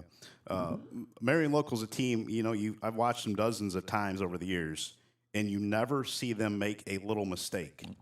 They do the little things better than anybody at any level. And I don't know what it is with Tim Goodwin and that coaching staff, but they coach the little things. They don't do anything, super fancy. No. It's not like they're trying to reinvent the wheel or anything down there. But the things they do not screw up ever. That's very well said, Lynn, because I remember the first couple times I watched him. Now, this is going back several years, and I would watch him for, say, the first quarter, and I would sit there and go, what's all the fuss about? Yeah. They look normal. Yeah. But it's what you just described. And it's that way quarter after quarter after quarter, week after week, year after year. And that standard is unbelievable. They make it look easy. Coach Goodwin makes it look easy. But trying to get a bunch of teenagers, 11 of them at once, to do their job, there's always seems to be a weak link. But, boy. Yeah, like you said. You're supposed to block the outside shoulder or the inside shoulder. They don't screw that up ever. I mean, you see it in other games all the time. Yep. Every play you see, some sort of mishap, whatever. But yeah, and that's a testament to the kids. Obviously, you got to have good kids, right. But it starts with the coaches because, as they say in coaching, you're either coaching it or you're allowing it. If you have kids making mistakes on film week after week. Mm-hmm. And the coach says, well, that's unacceptable. Well, are you coaching it? No. Well, then you're allowing it. Yeah. It's one or the other. And I'd like to see somebody do a thesis on why Marion Local can do the little things. What's Tim Goodwin doing that nobody else can do? It would be fun, the year Urban Meyer took off after he had his health scare at Florida and then came to Ohio State. Yeah. And I'm a Buckeye fan, and you got to be able to laugh at yourself, right? So he had that health scare. But what he did during that year off is he did nothing but travel around and look at not only the top programs, but the top companies, corporations, things like that.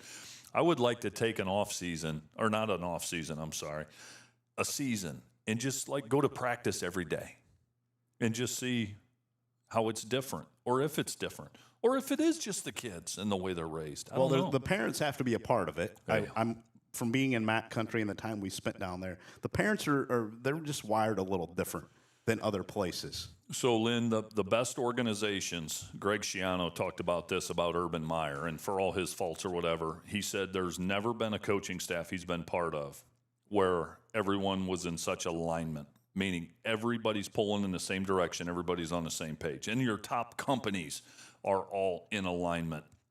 But so many programs, you have parents and you have factions and splinters of people and administrators and board members all pulling different directions. Marion Local is probably as aligned as can be. And you nailed it. Parents have to be part of that equation. And keep your nose out of it, right? Keep your nose out of it. Parent your child at home. Let the coaches handle business. And they do. Knowing the parents and the places we've been in the MAC, I don't think they're going into Tim Goodwin's office and asking Tim why their son's not playing as a freshman. Now, other places, they are. It's weekly, daily probably, at a lot of places. And if you don't have the superintendent, principal, athletic director, as you say, on down, coach, we're not dealing with that. Yep. And there's a lot of places that are really good. They don't deal with that. No, they don't. Parents aren't bugging the administration. It's a standard down there. Yep. And it started a long time ago. Very well said, Lynn. Very well articulated. But yeah, if you don't have it at the top, you're not going to have it. Nope. I don't care. Nope. If the administration is not on board with what the football program is doing and the coach, it's probably not going to align well. It's not. And they talk about chain of command, right? And you have some folks that will jump everybody in that chain of command. And normally it's, coach, athletic director, principal, superintendent, board. They'll jump everybody and go straight to the board. And at some places, those board members, they'll take action based on the disgruntled folks. And the great programs, no. We don't operate that way. Yeah. Be fun to have Andy Smith, who was superintendent at Marion Local, former basketball coach here at Liberty Center in the 80s, that grade 89, or 88 or 89. 89. 88, 89. Yeah. Shannon Weimer, Scotty Barrett, Jeff Jurasic, Tim Spieth, yeah. Bren Locke. Brennan, yeah. Yeah. He's going to be on our podcast later on the season. He can lend us a little analysis of what makes Marion Local tick, and Tim Goodwin probably better than anybody else we've had on here. That'll be fun to kind of look underneath the hood, and get some insight. Yeah. Marion Local goes to Harvest Prep here in week number 2. They start MAC play home with St. John's at Versailles on September 11th. Circle that one. Week 4. Wasn't that a year ago Versailles had them on the ropes? They did, yes.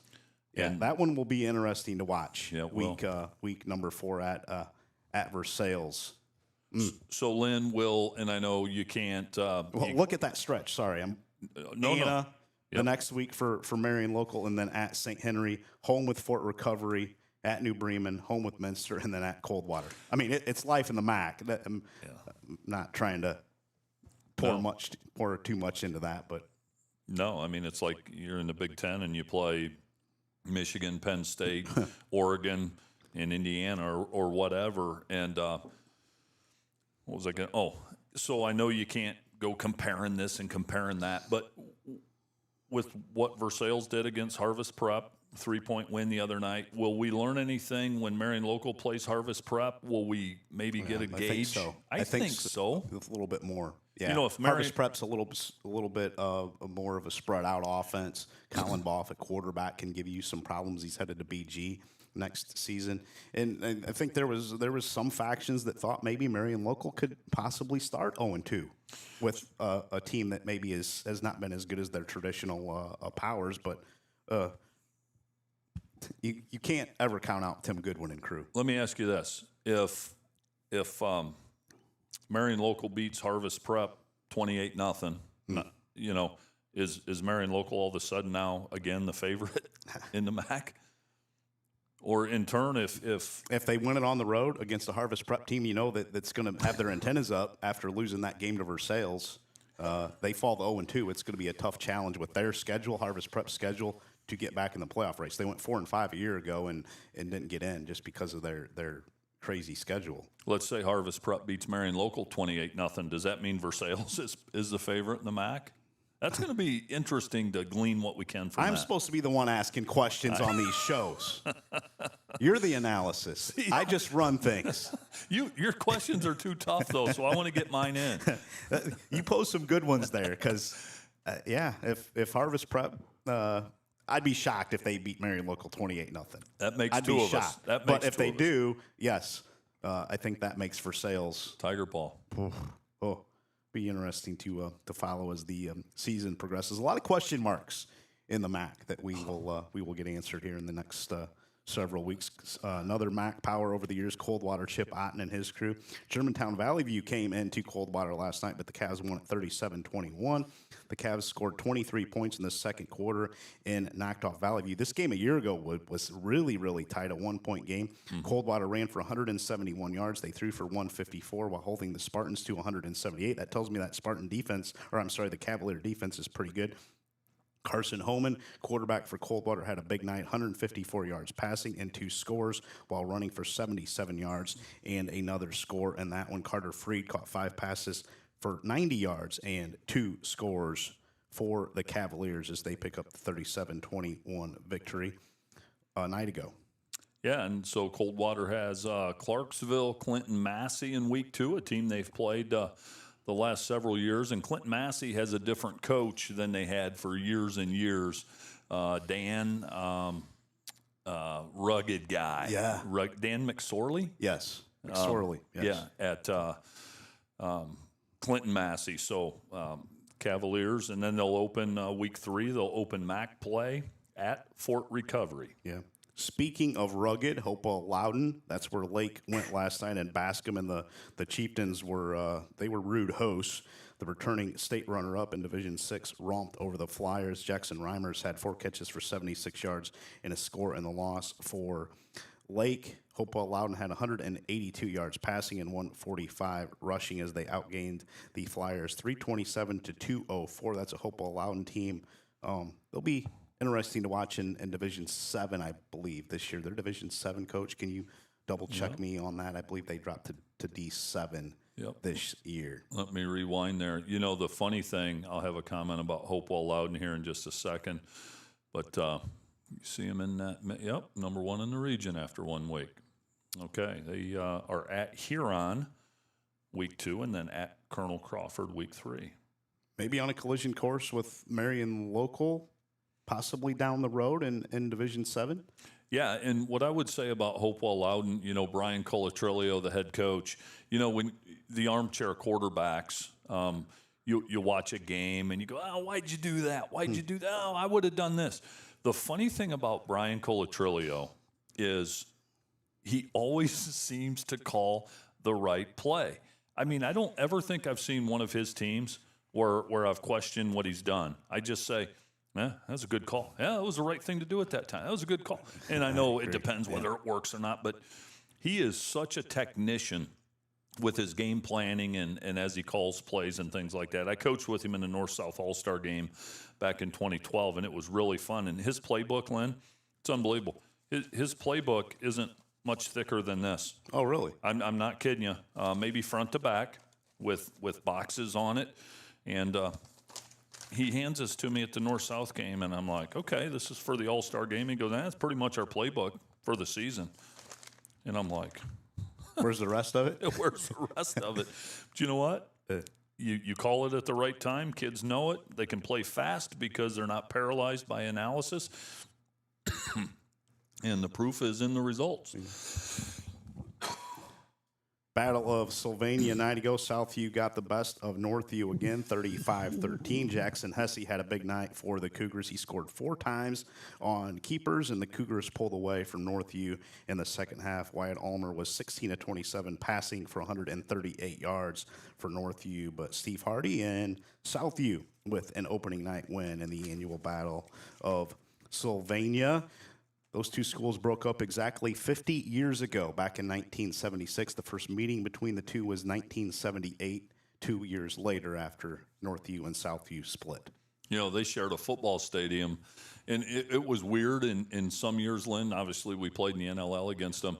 You'd play Northview at Northview, and you'd play Southview on the road, but you'd play at the same stadium. It was like a dream you'd have where you're like, I had a dream we played. But so Southview has had a stranglehold on that rivalry for a long time. And Barry Bach and Northview, just, you know, I said it several times last year, just quite a challenge in the big school division of the NLL. And you know, he's a guy that kids are going to come play for him. He reminds me a little bit of Josh Linke with his charisma and leadership skills in that. But I just think it's a tall task at Northview to climb that ladder, and we'll see what they do here. Yeah. Archbold 38-7 over Genoa. That's an impressive win for the Blue Streaks as the Comets coming off of that NBC championship in a very nice season a year ago, but they were no match for Archbold last night. The Blue Streaks scored 28 unanswered points in the final 24 minutes and moved to 6-0 all-time against the Comets. That's the last time these two teams are playing for the foreseeable future. Archbold will play St. Francis next year at the Glass Bowl. That could be a Thursday night game. There are some discussions that they may try to play that one on Thursday, and if they do, maybe a game cast for us. Our good friend Chris Barnhart from Versailles played on those great Al Hetrick teams, the '98 team that beat the Liberty Center Tigers and really beat them that day. And then Maslin, he runs the facilities there at UT, so I think we can get a spot for that one if we want to do it next year. Well, that press box at UT. You think they'll fit us in? Is a monster. It's an entire city of its own. We could probably sneak in there, and Barney wouldn't even know we're there. Wouldn't even know we're there. We can just get by his security, which I think we can. I think you and I could probably. Barney keeps me updated on all the goings on down in Versailles, as he is a big Tiger Ball fan, as he is excited for the new era with Scott Borman down there. I love it, and look forward to following this Archbold team, Lynn. 299 yards of offense to Genoa's 159. Good job defense with that. Genoa offense is pretty good. They have some dudes. Ryder Ryan, Archbold's running back, 18 carries, 94 yards, and a score for Archbold. Maddox Penner, Archbold quarterback, efficient, 19 of 23, 167 yards, 3 touchdowns. Morgan Harris caught 2 of them and had 44 yards on 4 snags. Aranja Krieger added 3 receptions and the other TD grab, but all Archbold a night ago at home, and we'll find out a lot more about Archbold against a St. Henry team that will be ready to roll next Friday after that loss to Salina. They will be chomping at the bit this week in practice, and Coach Whirling will have the Redskins. They'll be razor sharp, I would expect, and Archbold will have to be ready for that long bus ride down to St. Henry. Yeah, that's going to be great. We're going to be there, and so I couldn't be more excited for that. But I know a lot of folks are going to want to talk about Liberty Center and Archbold, and we will too when the time comes. But that's all the way down the road, week 10. Yeah. And those two teams played week 10 forever. Liberty Center Archbold was just always week 10. And so that's where it's at again. It feels like that's where it belongs. Yep. And that'll be exciting. But David Dominic, the only thing on his mind right now is the Redskins. We will talk about Liberty Center right now as the Tigers at Kip Kern Field and Rex Lindgren Stadium a night ago 61-0 against Tenora as they decimated the Rams in the final game of the series that dates back to your junior year? Junior year. Normie Zeider's senior year. Okay. At home. LC. At their place. Okay. LC, 356 yards rushing. They held Tenora to negative 14 yards rushing. The Rams had 14 yards on 44 plays overall. Whoa. LC had 469 of total yardage in that one. As I mentioned, 356 on the ground for LC. Garrison Cruz, 105 yards in limited action. He had 1 TD. Jack Badenhop scored twice on 5 keepers in his first varsity start at quarterback. Jackson Lonazak, Tice Westoven, and Caleb Lester also had rushing scores for the Orange and Black. Isaiah Badenhop caught a touchdown pass from his younger brother, and Lonazak also had a receiving score from Badenhop in that one. LC has won 29 of 35 meetings against the Green and White, and that's the end of that series that dates back to 1991, as I said. Yeah, I mean, Tenora, I give them credit. I really do. I have a lot of respect. They locked horns with the Tigers many times. Tigers obviously dominated that series, but Tenora showed up and slugged it out with them a lot of years, and there were some good games in that rivalry. Who will Tenora play, Lynn? Do we know going forward? I do.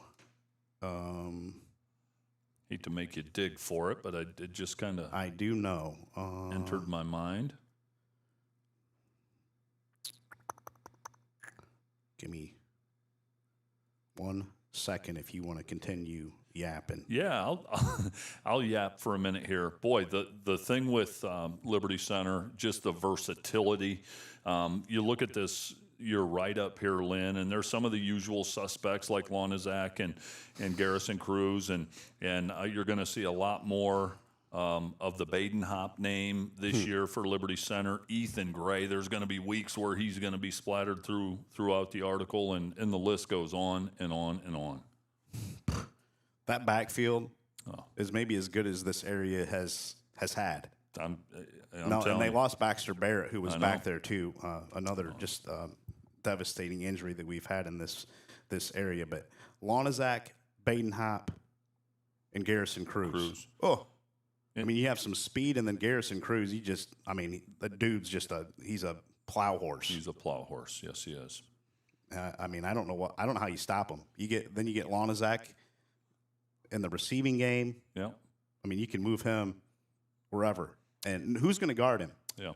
I mean, he's a big kid. We haven't talked about Kellen Weimer, who's going to Ohio State. Yep. Now, their line maybe not as a whole what it has been maybe the last several years. I don't know.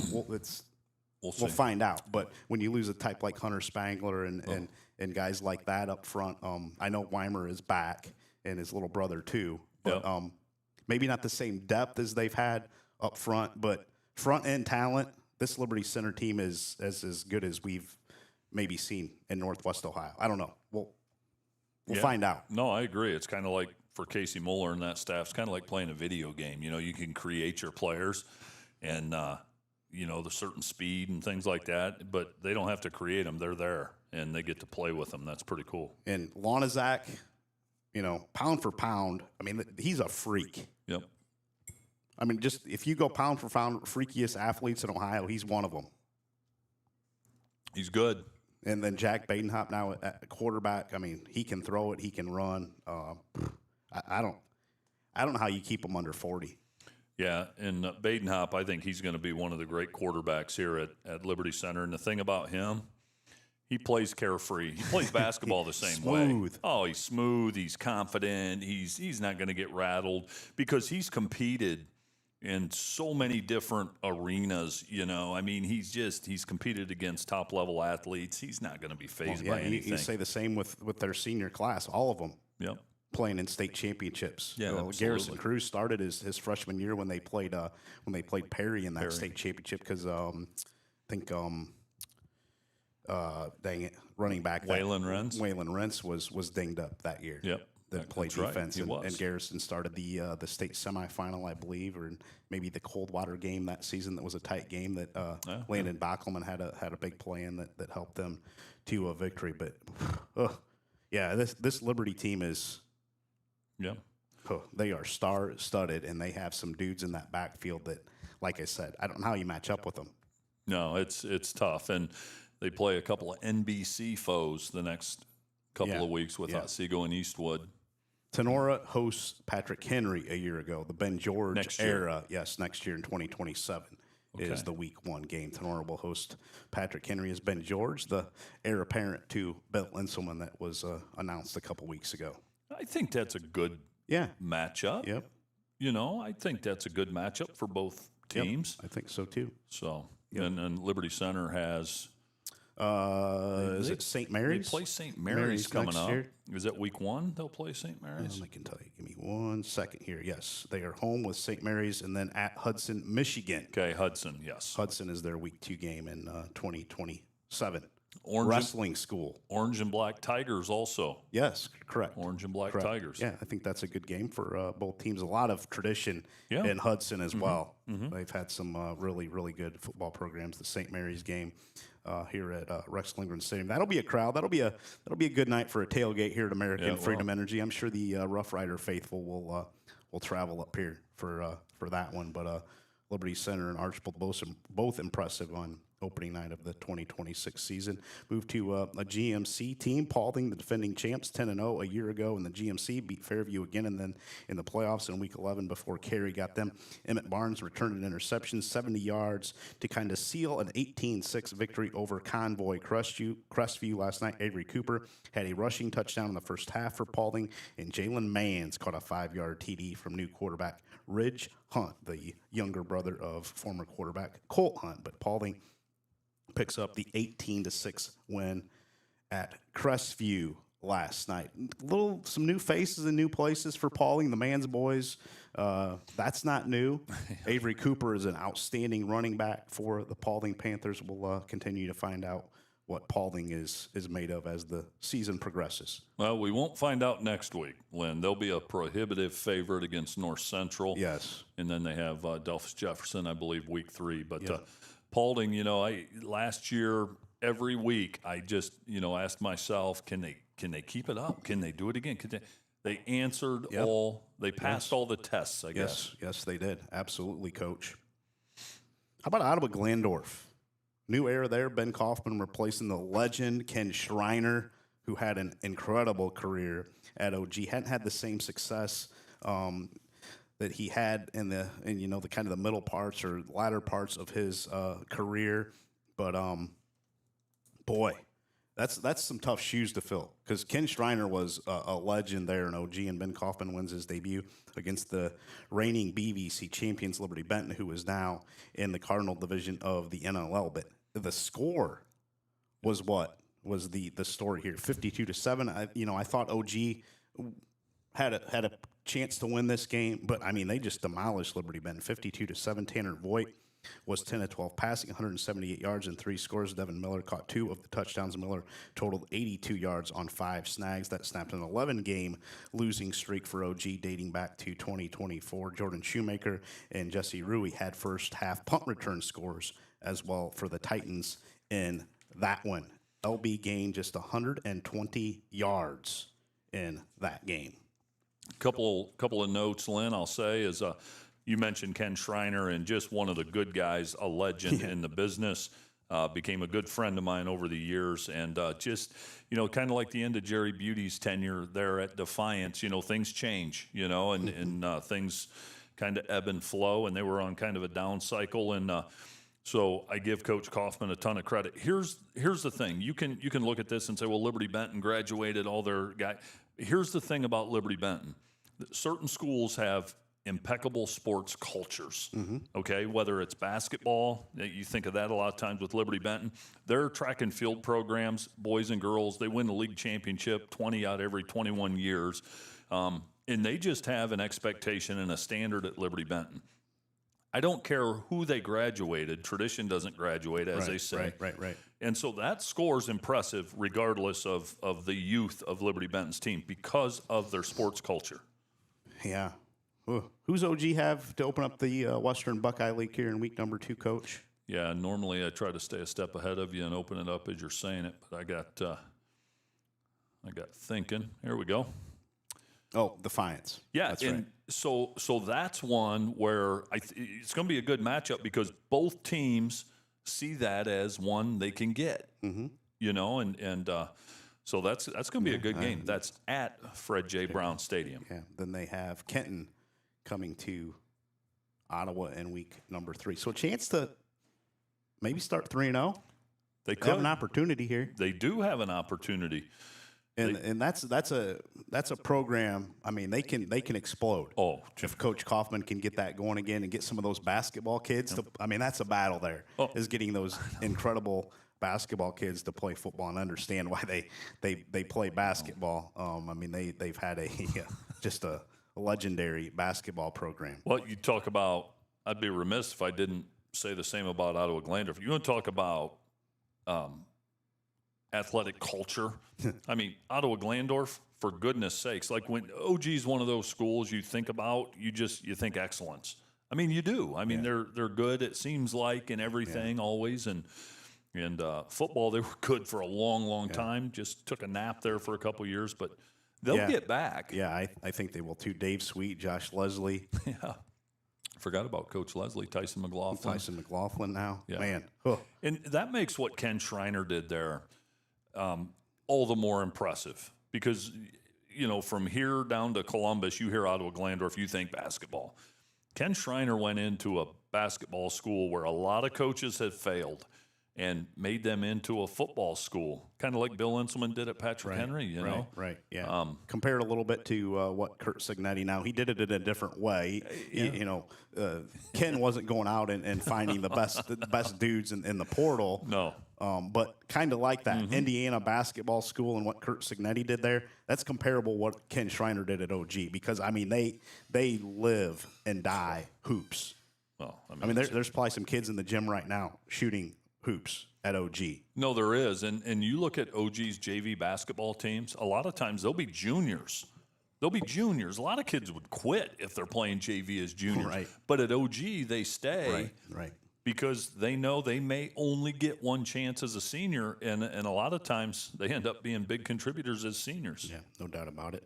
Hilltop picked up a 12-7 defensive battle over Hicksville last night, held the Aces to 204 yards of offense. Hilltop ran for 136 yards and threw for 126. Cam Shemp led Hilltop with 81 yards rushing and 126 passing. He scored twice on rushes as Hilltop picks up the victory over Hicksville in the season opener. The other recap we have from a night ago, North Baltimore, no problem with Bucyrus, 44-12, a Fighting Tigers team that went 10-0 a year ago and going to be the favorite in the NWCC again this season is North Baltimore. They have some big-time offensive weapons as they keep the momentum rolling from a year ago. Trevor Walter ran for 153 yards. Going to name Trevor a lot. Luke Long is another name you'll hear every Saturday morning. He threw for 301. Isaiah Hayden had 147 yards receiving, and Xander South added 134 in the receiving department a night ago for North Baltimore. All guys, you tune in every Saturday morning. We'll talk about those North Baltimore guys each week as they have some big-time talent there as well this season. A lot of games that we did not get stats for. There were some stat issues at a few places I know last night. Bishop Watterson, the defending state champions in Division III, they're moving up to Division II. It's them, Central, and Avon. Whoa, they're in D2, and there may be a couple others out there that I'm not mentioning. But boy, that Division II title you're going to have to earn this season with the programs in there this year. But Bishop Watterson 35-0 over Anthony Wayne, and Andy Smith was at that game, and he mentioned that Bishop Watterson just had they were dominating about everywhere in that matchup a night ago. No surprise there. Watterson was a 40-point favorite on Fantastic 50, so Drew was pretty close on that prediction. Yeah, and I do know, Lynn, because I spoke to him. I know Anthony Wayne was excited about that matchup, and I'm not saying they thought, we're going to beat these guys. They obviously always expect to win, but they wanted to use it as a barometer, a litmus test to see where they were at and where they can improve. And again, back to what we talked about earlier, some teams don't want to do that. Anthony Wayne does want to do that, and so they laid it on the line against Bishop Watterson, and it is what it is score-wise, but Anthony Wayne will be able to take some things from that.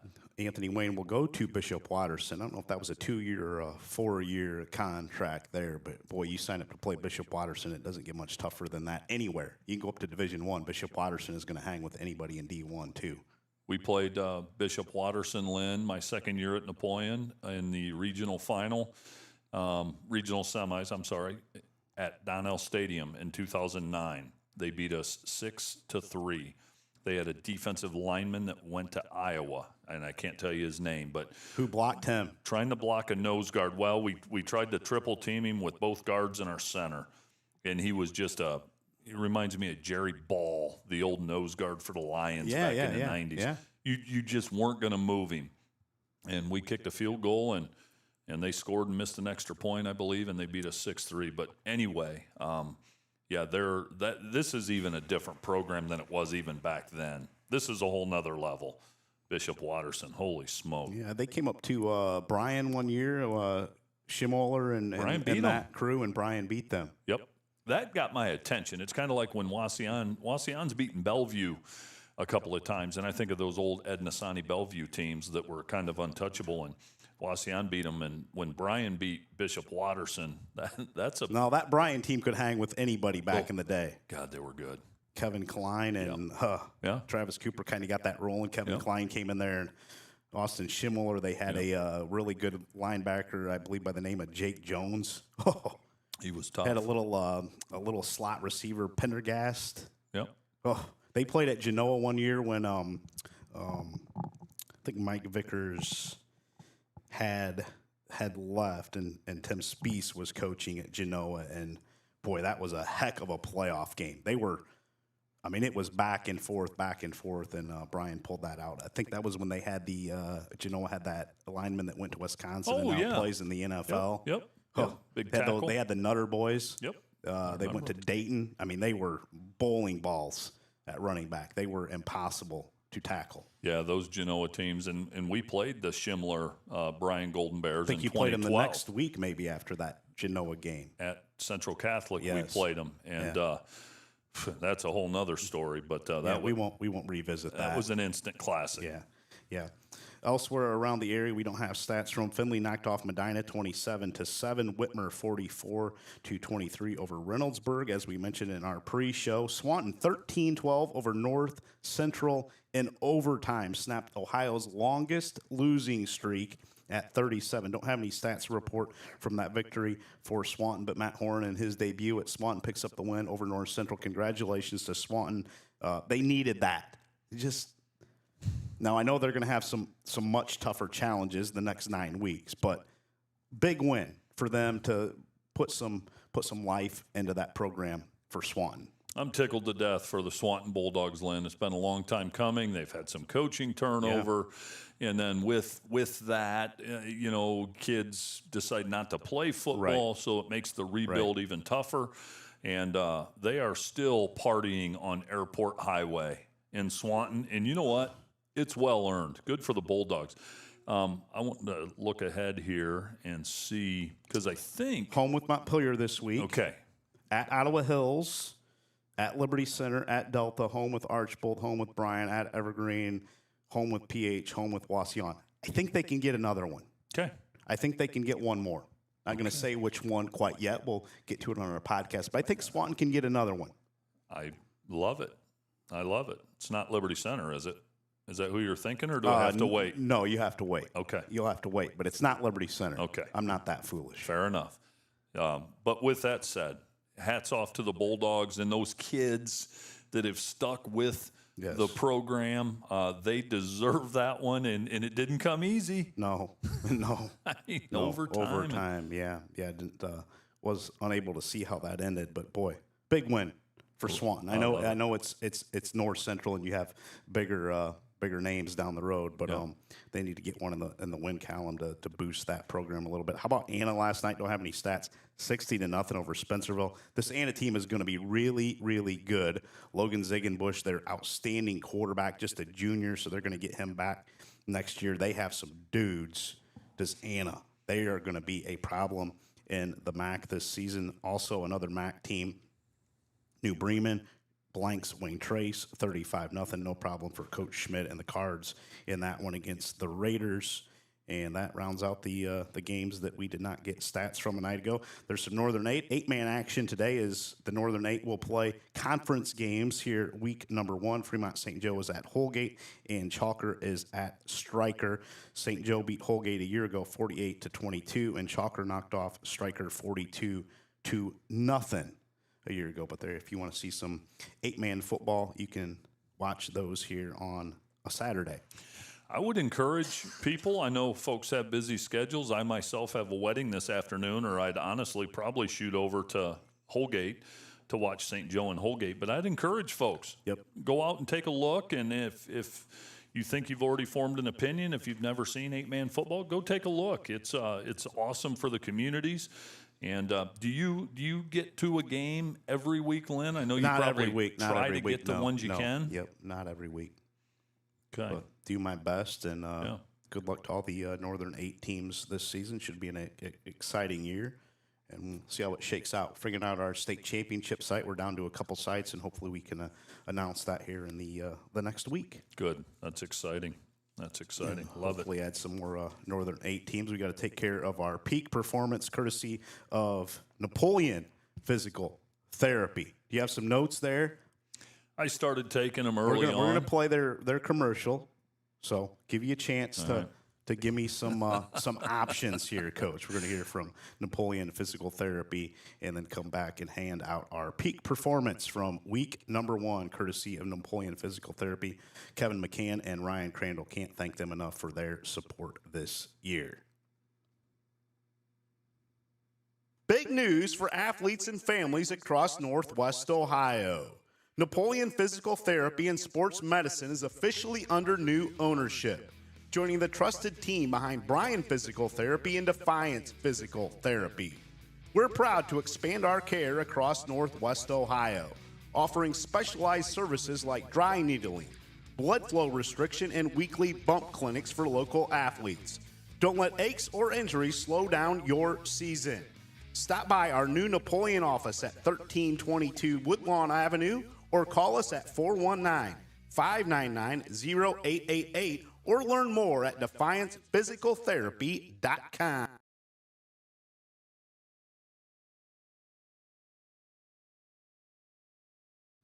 Thank you to the folks at Napoleon Physical Therapy. Also have an office in Defiance and also in Bryan as they get people set up here in Henry County at their new Napoleon location. Drove by there the other day, and it's looking sharp, and looking forward to hearing from Ryan Crandall and Kevin McCann, co-owners of Defiance Physical Therapy, Napoleon Physical Therapy, Bryan Physical Therapy. They do a great job. I fell carrying some maple syrup buckets back in February and fell on my shoulder in the snow, and I went in there in May, and they got my shoulder back together. And my golf game has never looked better, as you've witnessed this summer, Coach Strock. I mean, I'm just driving the heck out of the ball. I'm going to tell you, Lynn and I play a lot of golf together. Lynn is very good when time allows at supporting our area schools that we cover and things like that. And he drags me along, and of course, I'm a willing participant. And you may not know it, but he can hit the ball. He really can. He puts a charge in it, and hits the fairway fairly consistently, but he can hit it. And I remember when you dinged your shoulder up, man. You were laid up. I was a little laid up bit. for a while, yeah, till the And no the crew. surgery. No surgery. They did it through physical therapy. Physical therapy. So if they can fix my golf game, they can fix anything. Limitless on what Napoleon Physical Therapy can do. Or if you can see them in Defiance or Bryan too. Yeah, and when you think about the folks they have employed there, boy, it's hard to find someone you trust more than Ryan Crandall and Kevin McCann, and I don't know all their staff, but just an impeccable reputation, and I hope during the season, you know, I don't like it when athletes have to go see them. I don't either. But if you do have to, I'm sure they have a bump clinic where you can, you know, they're very, very fast to take care of your needs. Yes, they are. And looking forward to having Kevin and Ryan on our podcast this week on Monday night. Look for that around 10 o'clock or so on Monday night when we get that posted to our YouTube channel, Spotify, Apple Podcast, Amazon Music as well. You can find it all there. And you can also find it here on our YouTube channel. So please like and subscribe to our YouTube channel so you can get notified when we post videos and go live with our gamecasts and all that. I have a leader in the clubhouse, Coach, for my peak performer. I mean, it was a heck of a week for him. In a new role, first varsity start. You can give me some more options. I have a couple more, but I have one. Just who he was replacing. There's a little bit of pressure on this young man, and he stepped up. I have 5 names, and I'm going to go fast through Go them. ahead, go ahead. But I'll bet one of my 5 is who you're thinking of. We'll see. I'll bet you. And I didn't do a great job. We've got awards, and I told you earlier it stresses me out thinking of these awards. But anyway, Christian Young, Delphus St. John's. You know, we mentioned him earlier. He was a top performer. Mark Kirkendall from Lipsick. Again, just ho-hum for him, 19 of 22, 293 yards, but that's a name we're going to call throughout the year, and I wouldn't be surprised if he's a candidate almost every week. Reed Rowlinson from Defiance. Yes, absolutely. Wow. Peak performance last night, made big play after big play. Emmerich Fries from Delta, scored in multiple ways, just about every way you can score, Emmerich did. But I'm leaning towards who I think you're thinking, and he's a Fairview Apache. Yes, you are. And coaches out there, I know I don't get defensive stats. If you have a defender or you have an offensive player, good point. Put something in your stats that you send me for our peak performer, because this is a cool award, and they're gonna get a nice award for this, courtesy of Napoleon Physical Therapy. So if you have somebody out there, please get it to me. Don't send it to me at 8 a.m. on Saturday morning, as I may miss it. I'm busy on Friday nights. I'm up till 2. I don't always check my email on Saturday morning. So if you have somebody, coaches, please get them to us so we can honor your student athletes. No, I love that. And even if a special teamer, because special teams, anything. Yeah, because if your water boy does something. Yeah. Well, everybody just thinks offensive numbers, right? And this is not an offensive award. No, peak performance across the board. So yeah, it's not limited to offense. I like to give awards to defensive guy. I'm a defensive guy. I love it. I think it's great. Go ahead and talk about our winner from Fairview. Yep. Oh, Brown stepping in for Will Zedike from a year ago. That was, I mean, that's some big shoes. Gavin Brown, 23 of 30. a night ago, 546 yards, 5 touchdowns in his first start for the Apaches. But he is going to be our peak performer, courtesy of Napoleon Physical Therapy from week 1. And we cover over 50 schools, folks. So this is going to be tough some weeks. It's going to be tough. And here's the thing. Gavin did this in his first start against Wasion. Yeah. Okay. I mean, I have a ton of respect for Wasion's program, and he didn't do it against just anybody. He did it against the Wasion Indians in a big rivalry game that dates back a long time. So that's pretty cool. You win this award this year. This You've is a done big something. deal. We cover over 60, actually, not over 50. It's over 60. Yep. He also added 44 yards rushing and a score in that one. Tell you what a way to start the season So for Gavin Brown. congratulations, Gavin Brown. Napoleon Physical Therapy peak performance from week number 1. We will hand out our week 2 Napoleon Physical Therapy peak performer from Fishmo's in St. Henry next Saturday morning, 9 a.m. Good with you, Coach? I hope so. I can't make any promises. Yeah. Well, if you get hooked up with Mark Busher and some of the crew in St. Henry, it could be a long night for Coach Strock. Hopefully he shows up. I may have to drag him in to Fishmo Saturday morning, but maybe he'll just stay there. You could just stay there. I'm like Spike Whitman sometimes here. I mean, there's times I don't know if he went home. We'll see what Friday night holds, but let's pencil in 9 a.m. so our listeners can kind of plan. Yeah. Fair enough. Tentative scheduled for 9 a.m. It may be depending on the goings-on in St. Henry next week. And the show, especially if the Redskins win, it could really get off the rails. And the show may start with just Lynn, and then maybe I'll enter, maybe I won't. But no, I'll be there, and I'm super excited. Yeah. To go down there. 2 first-class coaches and programs. Yeah, Josh Whirling and David Dominic at Archbold. Can't thank the St. Henry folks enough. And Fishmo's, I don't think they open till like 11 or noon, but I talked to one of their owners this past week, and they are excited to have us for Rise and Rewind next Saturday morning. Should be a great show. I look forward to it. I think Lynn. we'll have a little bit of a crowd too. I do too. Especially if St. Henry can maybe a little bit of an upset against Archbold. I don't know. Pretty evenly matched. Yeah, I think it probably would be considered an upset, but anytime a MAC school beats anybody, I don't know how you consider it an upset, honestly. Right. So. Right. Yeah.